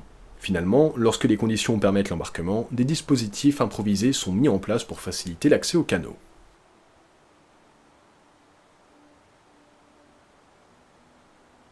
Les hommes se positionnent alors pour faciliter l'embarquement des femmes et des enfants par les ouvertures. John Jacob Astor aide son épouse à passer, puis demande s'il peut l'accompagner, celle-ci étant enceinte. La demande est refusée, conformément aux consignes. Il s'informe alors du numéro de canot, vraisemblablement pour pouvoir la retrouver par la suite. Lorsque vient le tour de la famille Ryerson, une situation particulière se présente. Leur domestique ne possède pas de gilet de sauvetage. Arthur Ryerson lui cède le sien. Au moment de faire passer leur fils, une hésitation survient, mais après intervention de son père, l'enfant est autorisé à embarquer. Le canot est finalement mis à l'eau peu avant 2 heures. Depuis celui-ci, certains passagers constatent que le niveau de l'eau a déjà atteint des ouvertures situées sur les ponts supérieurs, confirmant l'évolution rapide de la situation. À ce stade, il ne reste plus qu'une seule embarcation à mettre à l'eau. Elle est rapidement préparée. Des signes de dégradation apparaissent à bord. Modification de l'éclairage et bruit provenant des structures internes. Face au nombre important de personnes encore présentes, un dispositif est mis en place pour contrôler l'accès au dernier canot. Seules les femmes sont autorisées à franchir la ligne formée par l'équipage. Certaines situations particulières se produisent lors de cet embarquement. Des enfants sont confiés à l'équipage, tandis que les parents restent à bord.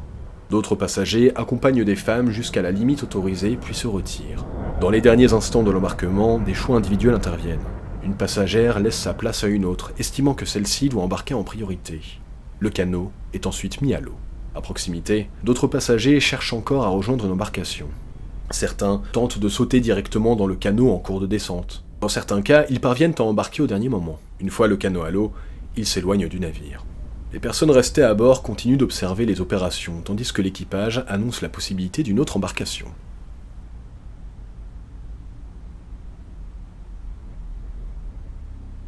Une fois tous les canots partis, un calme particulier s'installe à bord du Titanic. L'agitation et la confusion cessent, et les centaines de personnes restantes se tiennent silencieusement sur les ponts supérieurs. La plupart se regroupent vers l'intérieur du navire, s'éloignant instinctivement des rambardes. Sur tribord, Jack Taylor reste avec Milton Long. Tous deux observent un bossoir vide, qu'ils utilisent comme repère pour évaluer la vitesse d'enfoncement du navire. Ils regardent également les tentatives sans succès de dégager 2 canots pliables fixés sur le toit des quartiers des officiers, à l'avant du pont des embarcations. Par moments, ils échangent des messages destinés à leurs familles respectives, puis retombent dans le silence. Taylor réfléchit à sa vie passée, à ses proches et aux expériences qu'il ne vivra pas. Il éprouve une sensation de distance, comme s'il observait la scène de l'extérieur. Non loin de là, le colonel Archibald Gracie ressent une forme d'oppression respiratoire. Il pense à ses proches restés à terre et formule intérieurement ses adieux. Dans la cabine radio, la situation reste active. Phillips continue d'émettre malgré une puissance électrique devenue très faible. Bride, à ses côtés, observe des passagers terrifiés fouiller les quartiers des officiers et le gymnase à la recherche de jets de sauvetage supplémentaires. Vers 2h05, le capitaine Smith entre pour la dernière fois dans la cabine radio. Il informe les opérateurs qu'ils ont accompli leur devoir et leur donne l'ordre d'abandonner leur poste, précisant que chacun doit désormais se débrouiller seul. Phillips continue néanmoins à transmettre, tandis que Bride commence à rassembler leurs documents. Le capitaine retourne ensuite sur le pont et répète à plusieurs membres d'équipage que chacun doit désormais veiller sur lui-même, tout en rappelant de faire au mieux pour les femmes et les enfants. Après ces échanges, il rejoint la passerelle. Certains hommes décident alors de se jeter à la mer. Plusieurs membres d'équipage sautent, chacun avec des résultats différents. Certains parviennent à rejoindre des canots proches. D'autres entrent dans l'eau de manière moins contrôlée mais sont également récupérés. Cependant, la majorité de l'équipage reste à bord. Sur le toit des quartiers des officiers, Lightoller remarque que certains hommes continuent de travailler à libérer les canots pliables, alors même qu'ils auraient dû déjà quitter le navire. À proximité, d'autres membres d'équipage, notamment des stewards et des garçons de cabine, restent en observation, discutant ou attendant. Certains profitent du relâchement de la discipline pour adopter des comportements jusque-là interdits, comme fumer par exemple. Le moniteur du gymnase explique son choix de ne pas porter de gilet de sauvetage, estimant que cela ralentirait ses mouvements dans l'eau. Pendant ce temps, l'orchestre continue de jouer à proximité de l'escalier principal, désormais équipé de gilets de sauvetage par-dessus leur manteau. Du côté des passagers, le calme domine également, bien que certains prennent des initiatives. Un passager saute dans l'eau dans l'espoir de rejoindre un canot, ce qu'il parvient à faire. Dans l'ensemble, la majorité reste sur le pont, soit immobile, soit en train de marcher lentement vers l'arrière. Certains groupes sociaux restent réunis, discutant ou observant la situation. D'autres individus restent isolés ou assis. Jack Thayer et Milton Lang envisagent alors de sauter à l'eau. En observant leurs repères, ils constatent que l'enfoncement du navire s'accélère de plus en plus. Thayer propose de descendre le long d'un cordage pour rejoindre un canot à distance, mais Long, moins confiant dans ses capacités de natation, le convainc d'abandonner cette idée. À l'avant, le colonel Archibald Gracie prête son canif aux hommes qui tentent de libérer les canots pliables fixés sur le toit des quartiers des officiers. Malgré leurs efforts, l'opération reste difficile, ce qui surprend Gracie. Par ailleurs, certains passagers de 3e classe parviennent désormais jusqu'au pont des embarcations, tandis que d'autres se dirigent vers la poupe, qui devient progressivement la zone la plus élevée du navire. Le pont arrière, habituellement réservé à la 3e classe, attire désormais des passagers de toutes origines. Parmi eux, Rollo Sableset atteint le pont supérieur après avoir passé une grande partie de la soirée à l'arrière avec des proches et d'autres passagers. Vers 1h30, un accès vers la 1re classe est ouvert pour permettre aux femmes de monter, puis les hommes sont autorisés à suivre vers 2h. Certains choisissent toutefois de rester à l'arrière, estimant qu'il s'agit du point le plus élevé du navire. Abelset et ses compagnons décident néanmoins de monter, mais le dernier canot vient de partir. Ils restent alors sur place, à la fois préoccupés par la situation et mal à l'aise de cet espace inhabituel pour eux. Lorsqu'un officier demande des volontaires ayant une expérience maritime, Abelset envisage de se proposer, mais ses proches l'en dissuadent. Ils restent donc ensemble, observant la scène, notamment un échange entre 2 passagers âgés, dont la décision attire leur attention. À l'intérieur du navire, le silence s'installe dans les espaces désormais désertés. Dans le restaurant à la carte, les lustres sont inclinés mais toujours allumés. Quelques éléments de mobilier sont déplacés, et une présence isolée est signalée dans les zones de service. D'autres espaces comme le salon et le Palm Court sont totalement vides, contrastant avec l'activité qu'il connaissait quelques heures plus tôt. Dans le fumoir, un steward aperçoit Thomas Andrews seul, immobile. Son gilet de sauvetage est posé à proximité. Interpellé, il ne réagit pas et reste tourné vers l'arrière du navire. Sur les ponts, la situation reste stable en apparence. Les passagers attendent, l'orchestre continue de jouer, certains prient avec un membre du clergé, tandis que d'autres restent silencieux. Dans la cabine radio, Phillips continue d'émettre malgré des conditions difficiles. Bride effectue une dernière vérification des lieux et aide une passagère incommodée avant de revenir à son poste. Un membre d'équipage intervient alors pour retirer le gilet de sauvetage de Phillips, ce qui provoque une altercation. Bride intervient et après une lutte, l'individu est neutralisé. Quelques instants plus tard, de l'eau atteint les niveaux supérieurs du navire. Phillips donne alors le signal de quitter les lieux. Les 2 opérateurs sortent sur le pont, laissant derrière eux l'homme resté inconscient.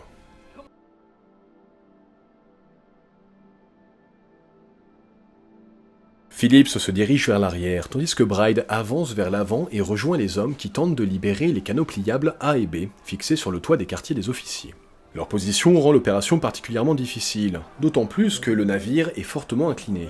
Les 2 canots précédents, situés plus près des bossoirs, avaient déjà posé problème. Ici, la tâche est encore plus complexe. Malgré cela, l'équipage poursuit ses efforts. L'idée n'est plus seulement de les mettre à l'eau, mais éventuellement de les laisser flotter. Plusieurs hommes participent à cette tentative. Du côté bâbord, Hemming s'efforce de démêler les cordages du canot B.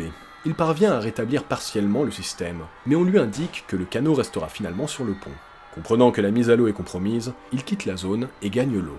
Sur tribord, les difficultés sont similaires pour le canot A. Des planches sont utilisées pour le faire descendre, mais l'inclinaison du navire empêche de le déplacer correctement jusqu'au bord. Vers 2h15, la situation évolue brutalement. La passerelle est submergée et une vague progresse vers l'arrière du pont des embarcations. Certains passagers tentent de se replier, mais un mouvement de foule venant des niveaux inférieurs bloque leur progression. À ce moment-là, l'orchestre interrompt le morceau joué jusqu'alors et entame un hymne audible depuis les canots éloignés. Dans un cas, une personne est assistée pour sauter, puis son accompagnant est lui-même emporté par la vague. Dans le même temps, le canot A commence à flotter, partiellement. Un membre d'équipage y monte, coupe certaines amarres et tente de finaliser la manœuvre, mais il est lui aussi emporté par la vague. Le mouvement du navire devient alors très marqué. La proue s'enfonce davantage tandis que la poupe s'élève. Cette dynamique génère un déplacement d'eau important qui entraîne plusieurs personnes.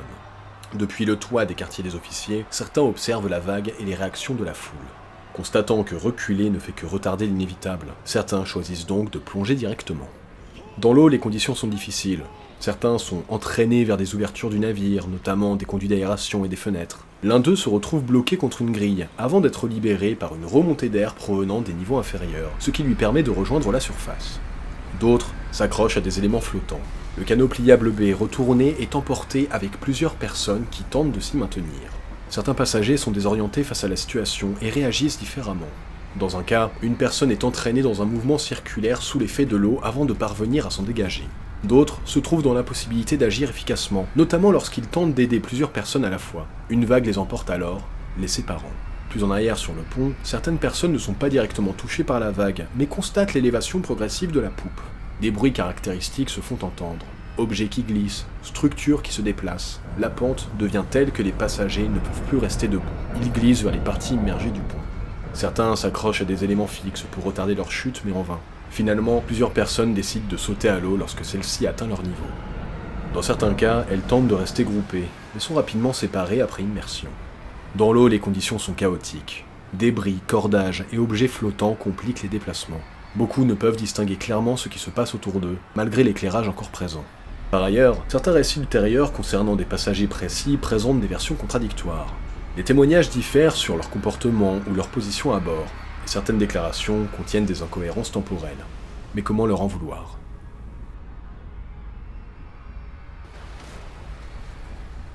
Ainsi, une version attribuée à Washington Dodge affirme que Benjamin Guggenheim et John Jacob Astor seraient restés côte à côte sur la passerelle au moment du naufrage. Toutefois, ce témoignage est peu crédible, Dodge se trouvant à ce moment-là dans un canot déjà éloigné du navire. Le sort exact du capitaine Edward John Smith demeure lui aussi indéterminé. Le fait qu'il aurait mis fin à ses jours a circulé. Peu avant la fin, un steward le voit se diriger vers la passerelle, mégaphone en main. Peu après, celle-ci est pourtant retrouvée vide.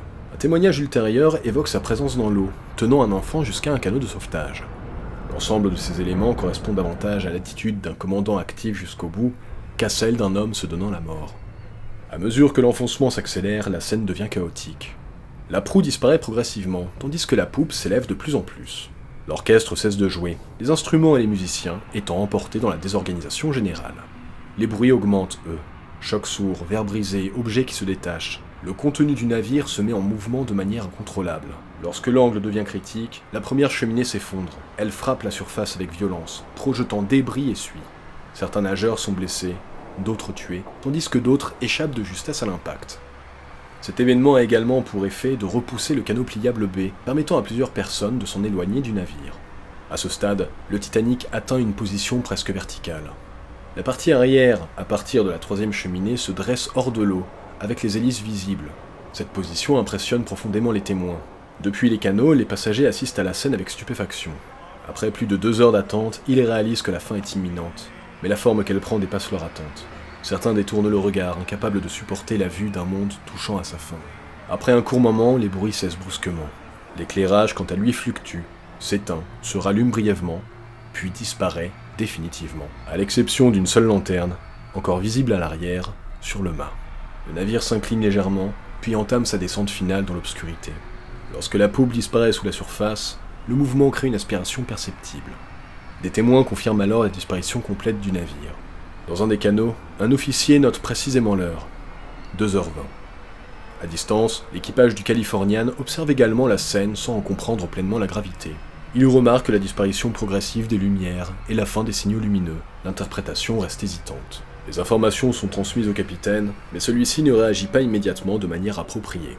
Les observateurs concluent finalement que le navire aperçu a disparu à l'horizon, sans intervention immédiate.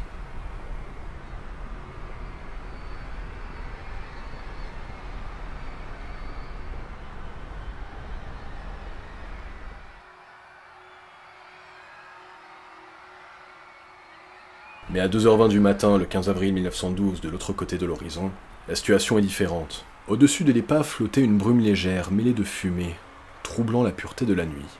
La mer, parfaitement calme, était couverte de débris. Caisses, chaises longues, morceaux de bois, éléments décoratifs, tout ce qui remontait lentement depuis les profondeurs. Des centaines de survivants hurlaient, imploraient et luttaient dans l'eau, s'agrippant aux objets ou les uns aux autres.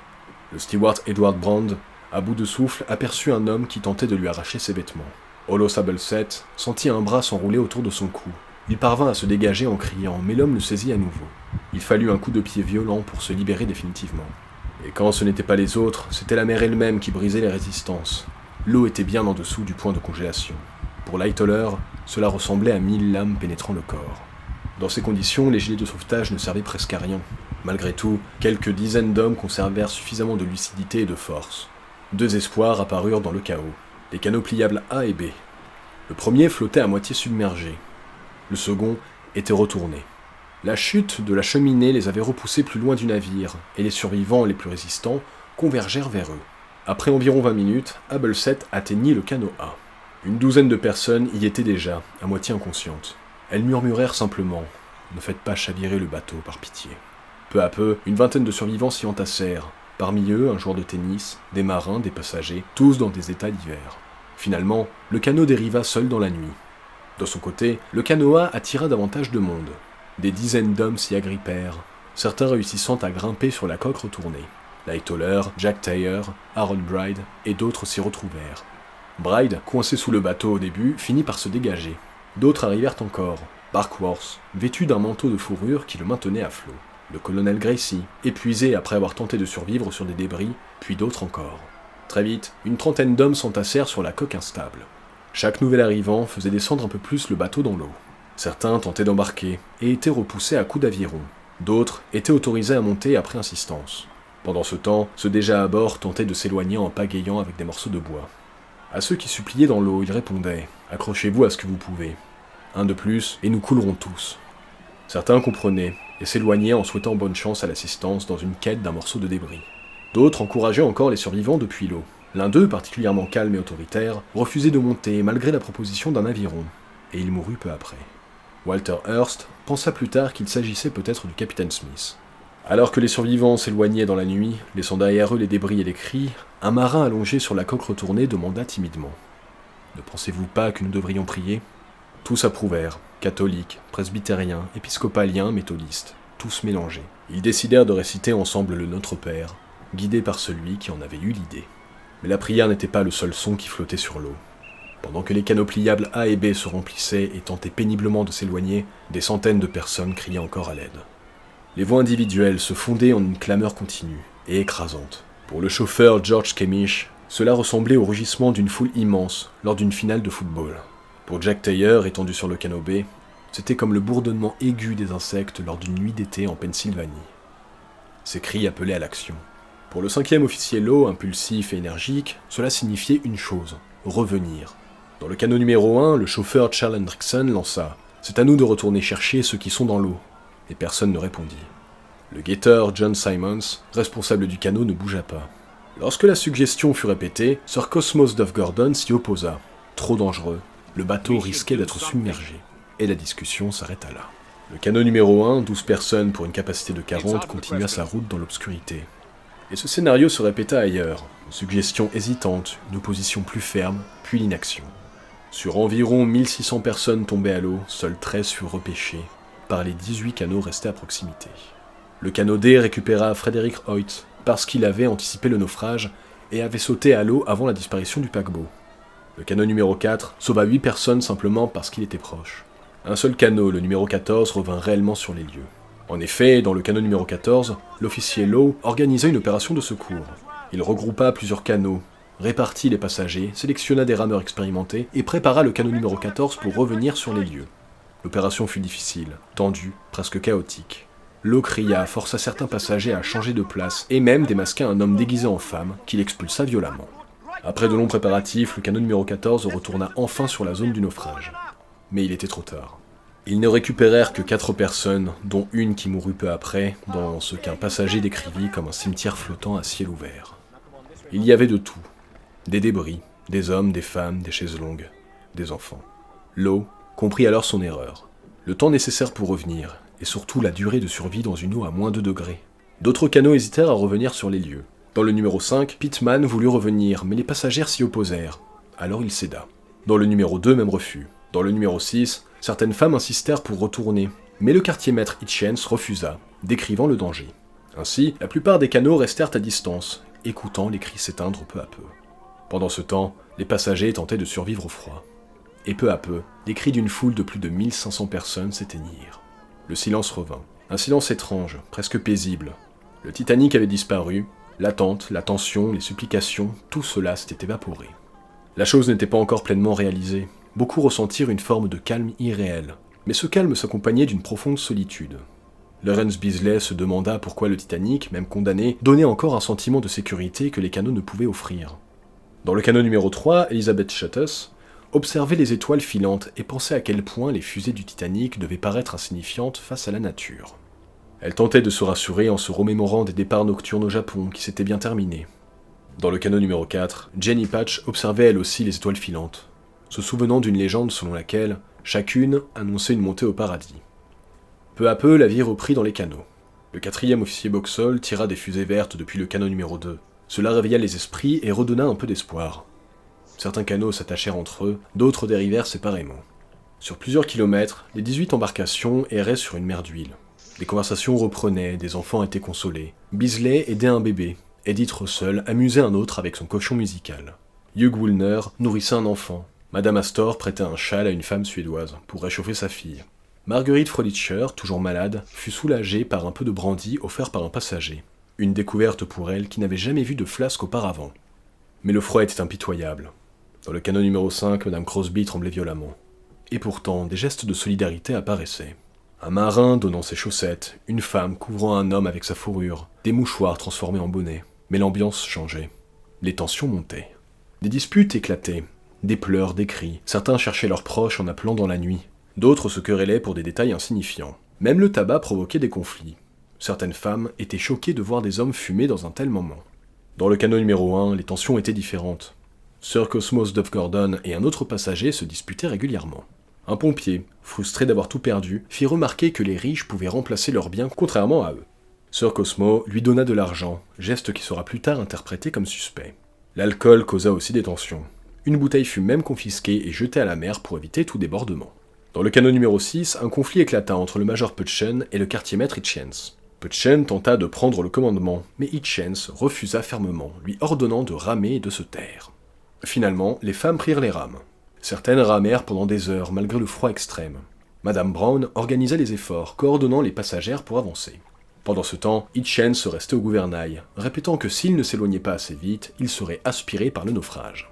Dans le canot 6, la tension monta brusquement. Les femmes se mirent à répondre aux remarques de Hitchens, et bientôt, au rythme des rames dans l'obscurité, la nuit résonna d'échanges acerbes. Le canot avançait toujours vers une lumière lointaine à l'horizon, mais lorsque tous comprirent qu'elle était hors de portée, Hitchens se déclara froidement que tout était perdu. Le major Putchen, jusque-là actif, se tut. Madame Candy lui montra l'étoile polaire pour contredire ses propos. Madame Brand lui ordonna de se taire et de ramer. Madame Meyer se moqua ouvertement de son courage. Lorsqu'ils s'attachèrent au canot numéro 16, Hitchens ordonna d'arrêter le navire et de dériver. Mais les femmes refusaient de rester immobiles dans le froid. Madame Brown distribua les rames, y compris à un chauffeur transféré du canot 16, et ordonna de continuer. Quand Hitchens tenta d'intervenir, elle le menaça clairement. S'il insistait, elle le jetterait à la mer. Il se replia sous une couverture, mais continua d'insulter. Madame Mayer répliqua, l'accusant de monopoliser couverture et whisky. Un chauffeur stupéfait lui lança, mais cette intervention suffit à le calmer, et il se tut, jusqu'à la fin. Le canot continua donc sa route, avec Hitchens réduit au silence, Putchen effacé, et Madame Brand, de facto, aux commandes. Même sur le canot B retourné, les tensions existaient. Le colonel Gracie, transi et les cheveux gelés, remarqua que son voisin portait une casquette sèche. Il demanda à la lui emprunter quelques instants. Réponse immédiate, « Et moi, je fais quoi ?» L'ambiance était électrique. Le canot perdait de l'air, s'enfonçait progressivement, et l'eau passait parfois par-dessus la coque. Un seul faux mouvement pouvait faire basculer tout le monde. Le leadership s'imposait. Gracie fut soulagé d'entendre la voix grave du second officier Lightoller. Encore plus lorsque quelqu'un déclara « On suivra les ordres de l'officier ». Lightoller prit immédiatement le contrôle. Il fit lever les 30 hommes et les organisant en 2 rangs. Puis, au rythme des vagues, il commandait, à droite, redressé, à gauche. Un équilibre collectif vital. Ils crièrent un temps, Bot Ahoy, mais Lightoller leur ordonna d'économiser leurs forces. Le froid devenait insoutenable. Gracie se plaignit à nouveau de sa tête. Un homme proposa de l'alcool. Gracie refusa. Mais Walter Hearst accepta, pensant boire du brandy. C'était de l'essence de menthe, et il faillit s'étouffer. Lightoller repéra Harold Bride sur le navire et lui demanda quelles étaient les réponses radio. Bride cita plusieurs navires, dont le Carpathia. Lightoller estima son arrivée à l'aube, et fit circuler l'information pour maintenir le moral. Tous scrutaient l'horizon. Les fusées vertes de Boxall redonnaient l'espoir. L'aube approchait, le vent se leva, le froid devint encore plus mordant, et les vagues commencèrent à frapper.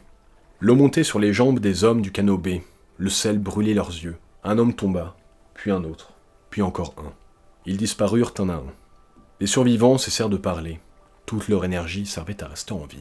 Et pendant ce temps, à l'horizon, un flash. Puis un autre. Certains crurent à un éclair, d'autres à une étoile filante. Un homme cria « C'est un canon !» Puis la lumière devint évidente. Un navire approchait. Le RMS Carpathia était désormais visible.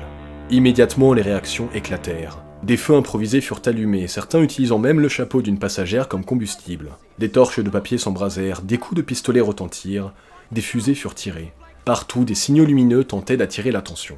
Puis, les cris de joie traversèrent la mer. Et tandis que l'espoir renaissait, l'aube se levait, claire, froide, presque irréelle, mais pourtant magnifique pour les passagers qui l'accueillaient enfin avec espoir. Mais tous ne purent la voir. Dans le canot A, Holo Sable 7 tentait de maintenir un homme en vie. Il le releva, lui montra le navire. « Regarde, on est sauvé. » Et l'homme lui murmura « Mais qui êtes-vous ? Laissez-moi. » Et peu après, il mourut. Les hommes se mettent à ramer avec énergie, cherchant à atteindre le navire de secours en premier. Certains chantent, d'autres applaudissent, mais quelques-uns restent silencieux, encore sous le choc de ce qu'ils ont vécu il y a de cela quelques heures. Dans certains canots, on tente de rassurer les passagères, mais beaucoup restent figés, perdus dans leurs pensées. Sur le canot pliable B retourné, la situation est bien différente. Les hommes, dont Charles Lightoller, Archibald Gracie et Harold Bride, luttent simplement pour rester en vie. Les vagues passent régulièrement par-dessus la coque, la faisant osciller dangereusement. La bulle d'air dans le canot se fait de plus en plus mince. Épuisés, ils continuent malgré tout à se coordonner pour garder l'équilibre. L'arrivée du Carpathia, pourtant porteuse d'espoir, reste encore lointaine pour eux. Ils savent qu'ils doivent tenir. Puis, dans la lumière du matin, une chance apparaît. Plusieurs canots sont visibles au loin, encore regroupés. Les hommes crient pour attirer l'attention, mais la distance est trop grande. Alors Lightoller utilise un sifflet, et le signal est enfin entendu. Les canots voisins se dirigent vers eux. La progression est lente, mais ils finissent par arriver, juste à temps. Le canot B est à la limite de chavirer. Un par un, les survivants passent dans les embarcations. Certains sautent, d'autres préfèrent se hisser prudemment, mais tous réussissent. Lorsque tout le monde est transféré, Lightoller récupère un corps sans vie, monte à bord et prend le commandement. Pendant ce temps, ailleurs, le 5e officier Harold Lowe abandonne les recherches dans l'eau. Il comprend que survivre plus longtemps dans ce froid est impossible. Il décide alors de retourner vers les autres canots pour les regrouper. Contrairement aux autres équipages, Lowe utilise la voile. En effet, les canots de la White Star Line disposent d'un petit mât et d'une voile à monter. Grâce à son expérience, il manœuvre efficacement et progresse rapidement vers les survivants. Il découvre ensuite le canot pliable A, à moitié submergé. Les passagers sont debout dans l'eau glacée. Il les récupère tous, puis repart vers le Carpathia. Peu à peu, les canots arrivent le long du navire de secours. Les survivants montent à bord, un à un, souvent bouleversés de retrouver un pont solide sous leurs pieds. Certains moments sont marquants. Un enfant est tissé dans un sac postal. Quand Bruce Ismay monte à bord, il est en état de choc. Il refuse de manger, reste isolé, et ne quittera presque plus sa cabine durant le voyage. Les survivants continuent d'arriver. Sur le pont, chacun scrute les nouveaux canots, espérant reconnaître un proche. Les retrouvailles sont parfois immédiates, parfois longues et incertaines, mais surtout rares. Autour d'eux, le paysage est irréel. La mer est couverte de glace, et les canots semblent perdus au milieu de l'Atlantique. Les rescapés présentent un contraste frappant. Robes de soirée, manteaux de fourrure, pyjama, bottes ou chaussons. Un mélange improbable, reflet du chaos de la nuit, en tout cas pour les passagers du Carpathia. Mais ce qui frappe le plus, c'est le silence. Un silence total. Personne ne parle vraiment. Chacun tente, légèrement hébété, de comprendre ce qui vient de se produire. Par moments, des scènes brisent ce calme. Un enfant en pleurs, une femme en crise, une mère hurlant le nom de ses enfants. Finalement, le dernier canot arrive. Les survivants montent à bord, épuisés, gelés, mais vivants. Le capitaine du Carpathia doit alors décider de la destination. Et après réflexion, il choisit New York. Un office est organisé à bord. Tous se rassemblent, rescapés et passagers du navire de secours. On prie pour les vivants et surtout pour les disparus. Pendant ce temps, le Carpathia avance lentement au-dessus du lieu du naufrage du RMS Titanic. Il ne reste presque plus rien. Quelques débris, des objets flottants et un seul corps avec la face tournée vers l'abîme.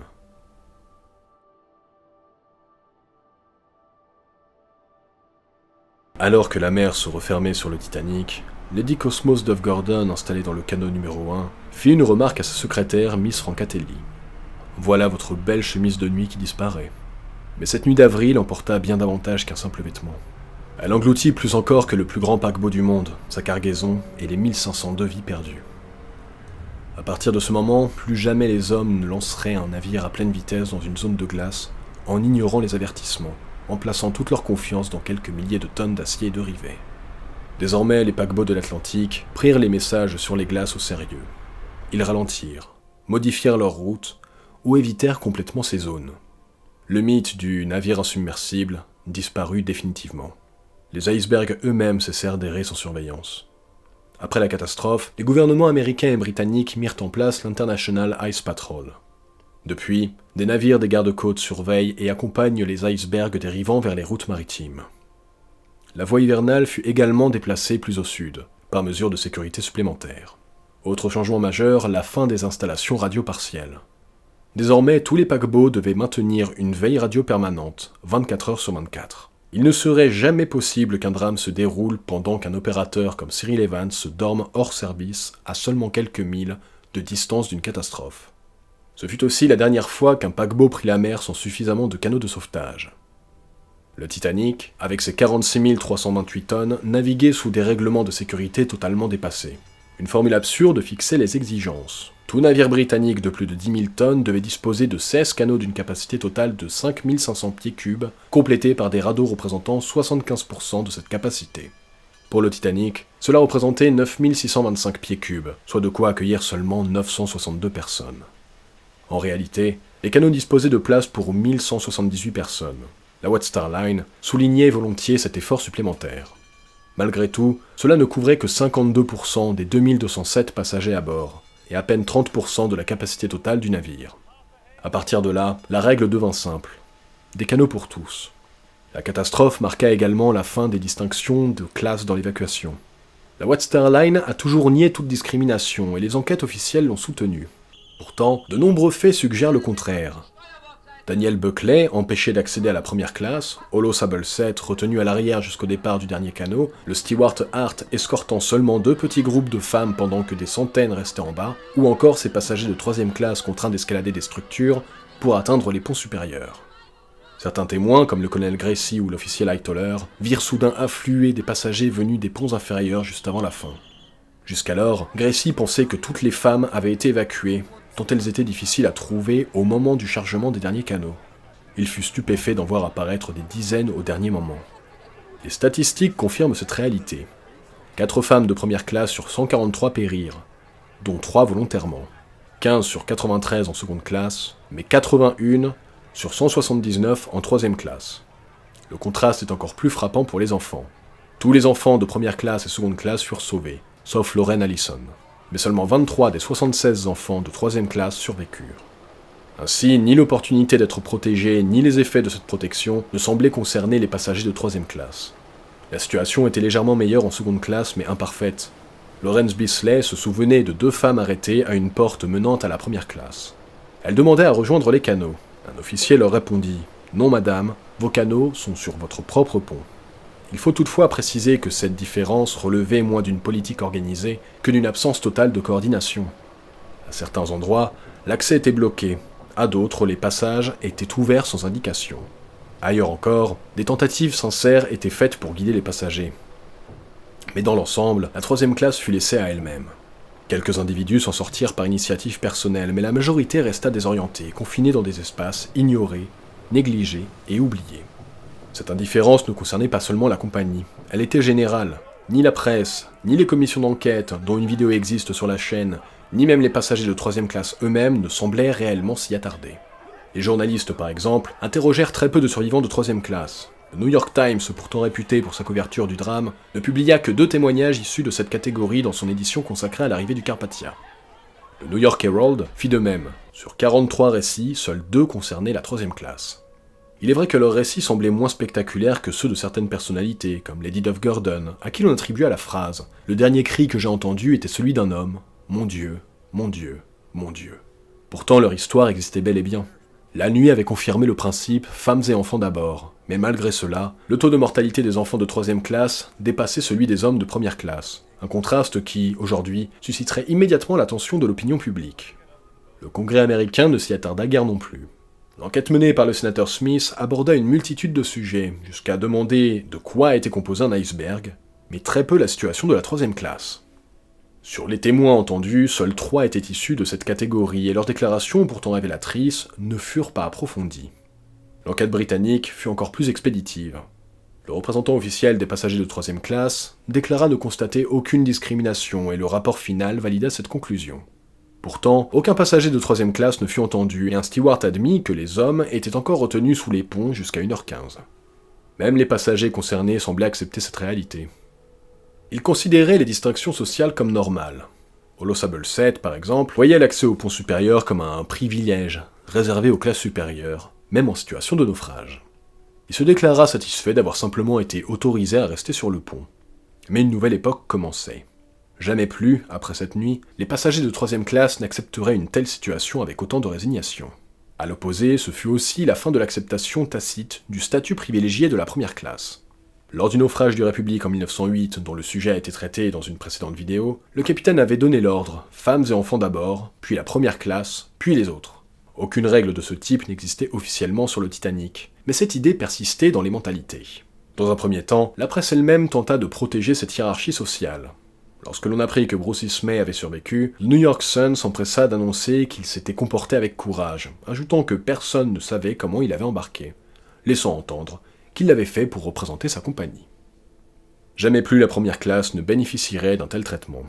En réalité, le mouvement s'inversa presque immédiatement. En quelques jours à peine, Bruce Ismay fut violemment critiqué. Moins d'1 an plus tard, une survivante en vue divorça de son mari simplement parce que, selon les rumeurs, il avait réussi à survivre.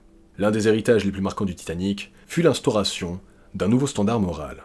Désormais, le comportement des personnalités en situation de crise serait scruté et jugé avec une exigence accrue. Le Titanic marque aussi la fin d'une époque où richesse et haute société occupaient le centre de l'attention publique. En 1912, il n'existait ni star de cinéma, ni figure médiatique issue de la radio ou de la télévision ou de la musique. Les sportifs restaient à l'écart de la célébrité, et la notion même de café society n'existait pas encore. Le public se tournait donc vers les élites sociales pour nourrir ce besoin de fascination et de glamour qui venait égayer un quotidien devenu monotone. La presse avait parfaitement compris cette attente. Au moment du départ du Titanic, le New York Times publia en première page la liste des passagers les plus en vue. Après le naufrage, le New York American annonça la catastrophe le 16 avril en consacrant l'ensemble de son article à John Jacob Astor, mentionnant seulement à la fin que 1800 autres personnes avaient également péri. Dans le même esprit, le New York Sun du 18 avril traita l'aspect des assurances liées au drame, mais concentra la majorité de son article sur les perles de Madame Widener. Jamais plus la richesse établie ne capterait autant l'attention collective. Pourtant, jamais non plus elle n'avait été aussi spectaculaire. John Jacob Astor, par exemple, n'hésita pas à dépenser $800 pour une veste en dentelle présentée sur le pont lors d'une escale à Queenstown. Pour la famille Ryerson, voyager avec 16 mâles ne représentait rien d'inhabituel. Les 190 familles de 1re classe étaient accompagnées de 23 femmes de chambre, 8 valets ainsi que de nombreuses nourrices et gouvernantes, sans compter les centaines de stewards et stewardesses du bord.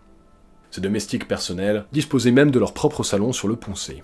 Cela évitait toute situation embarrassante où un passager aurait pu engager la conversation avec un inconnu élégant, pour découvrir ensuite qu'il s'agissait en réalité du domestique d'un autre voyageur. L'arrivée des survivants à New York illustre parfaitement ce niveau de vie. Madame Astor fut accueillie par 2 automobiles transportant 2 médecins, une infirmière, un secrétaire et Vincent Astor lui-même. Madame George Widener, quant à elle, fut reçue non pas par une voiture, mais par un train spécial composé d'un wagon Pullman privé, d'un second wagon et d'une locomotive. Cet accueil correspondait à une clientèle capable de payer jusqu'à $4 350, en valeur de 1912 bien sûr, pour une suite de luxe. Ces suites pouvaient même inclure une promenade privée, ce qui revenait à environ $40 par pied de façade pour 6 jours de traversée. Un tel mode de vie restait inaccessible à la majorité. À titre d'exemple, Harold Bride, qui gagnait $20 par mois, aurait dû travailler 18 ans pour se permettre une traversée dans ces conditions. Depuis un siècle, le monde occidental vivait en paix. Le progrès technique semblait constant, les bénéfices de l'industrie semblaient se diffuser harmonieusement. Avec le recul, cette confiance peut paraître naïve, mais à l'époque, beaucoup estimaient que tout allait bien. Le Titanic brisa cette illusion. Plus jamais les hommes ne seraient aussi sûrs d'eux. Le choc fut particulièrement fort dans le domaine technologique. Le navire, présenté comme un submersible, peut-être le sommet de l'ingénierie humaine, sombra dès son premier voyage. Et la question devint inévitable.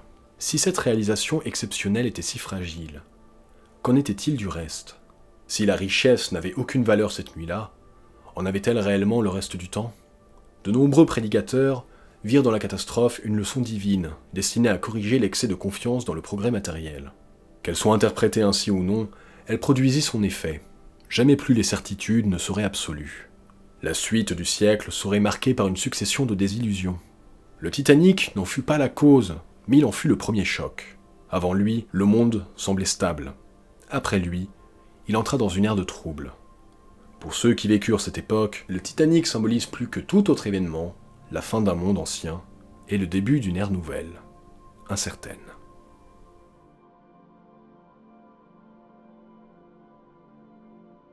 Il est des nuits où l'histoire ne se contente pas de se produire, elle révèle silencieusement ce que nous sommes.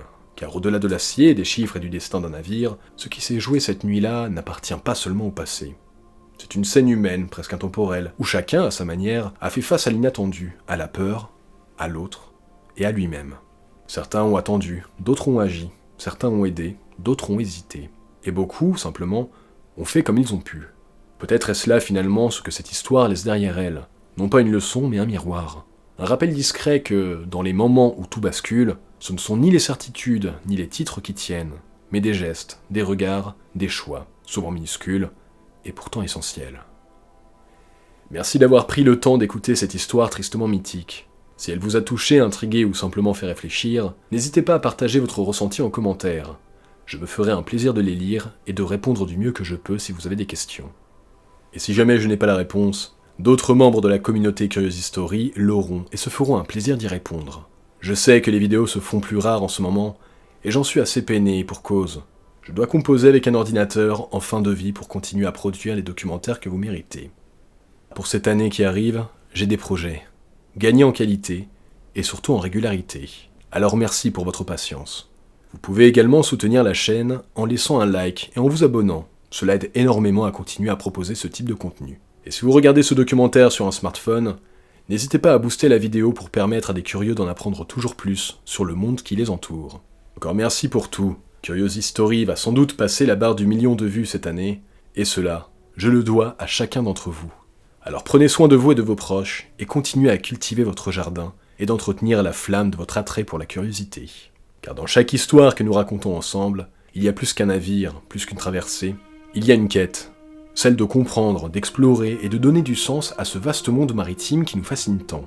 Et dès aujourd'hui, Curious History arrive à un tournant. Pour continuer à vous proposer des récits toujours plus immersifs, plus documentés et plus vivants, je vais enfin ouvrir une page sur Tipeee. Une manière simple, pour celles et ceux qui apprécient mon travail et mon style de narration, de participer à l'évolution de la chaîne.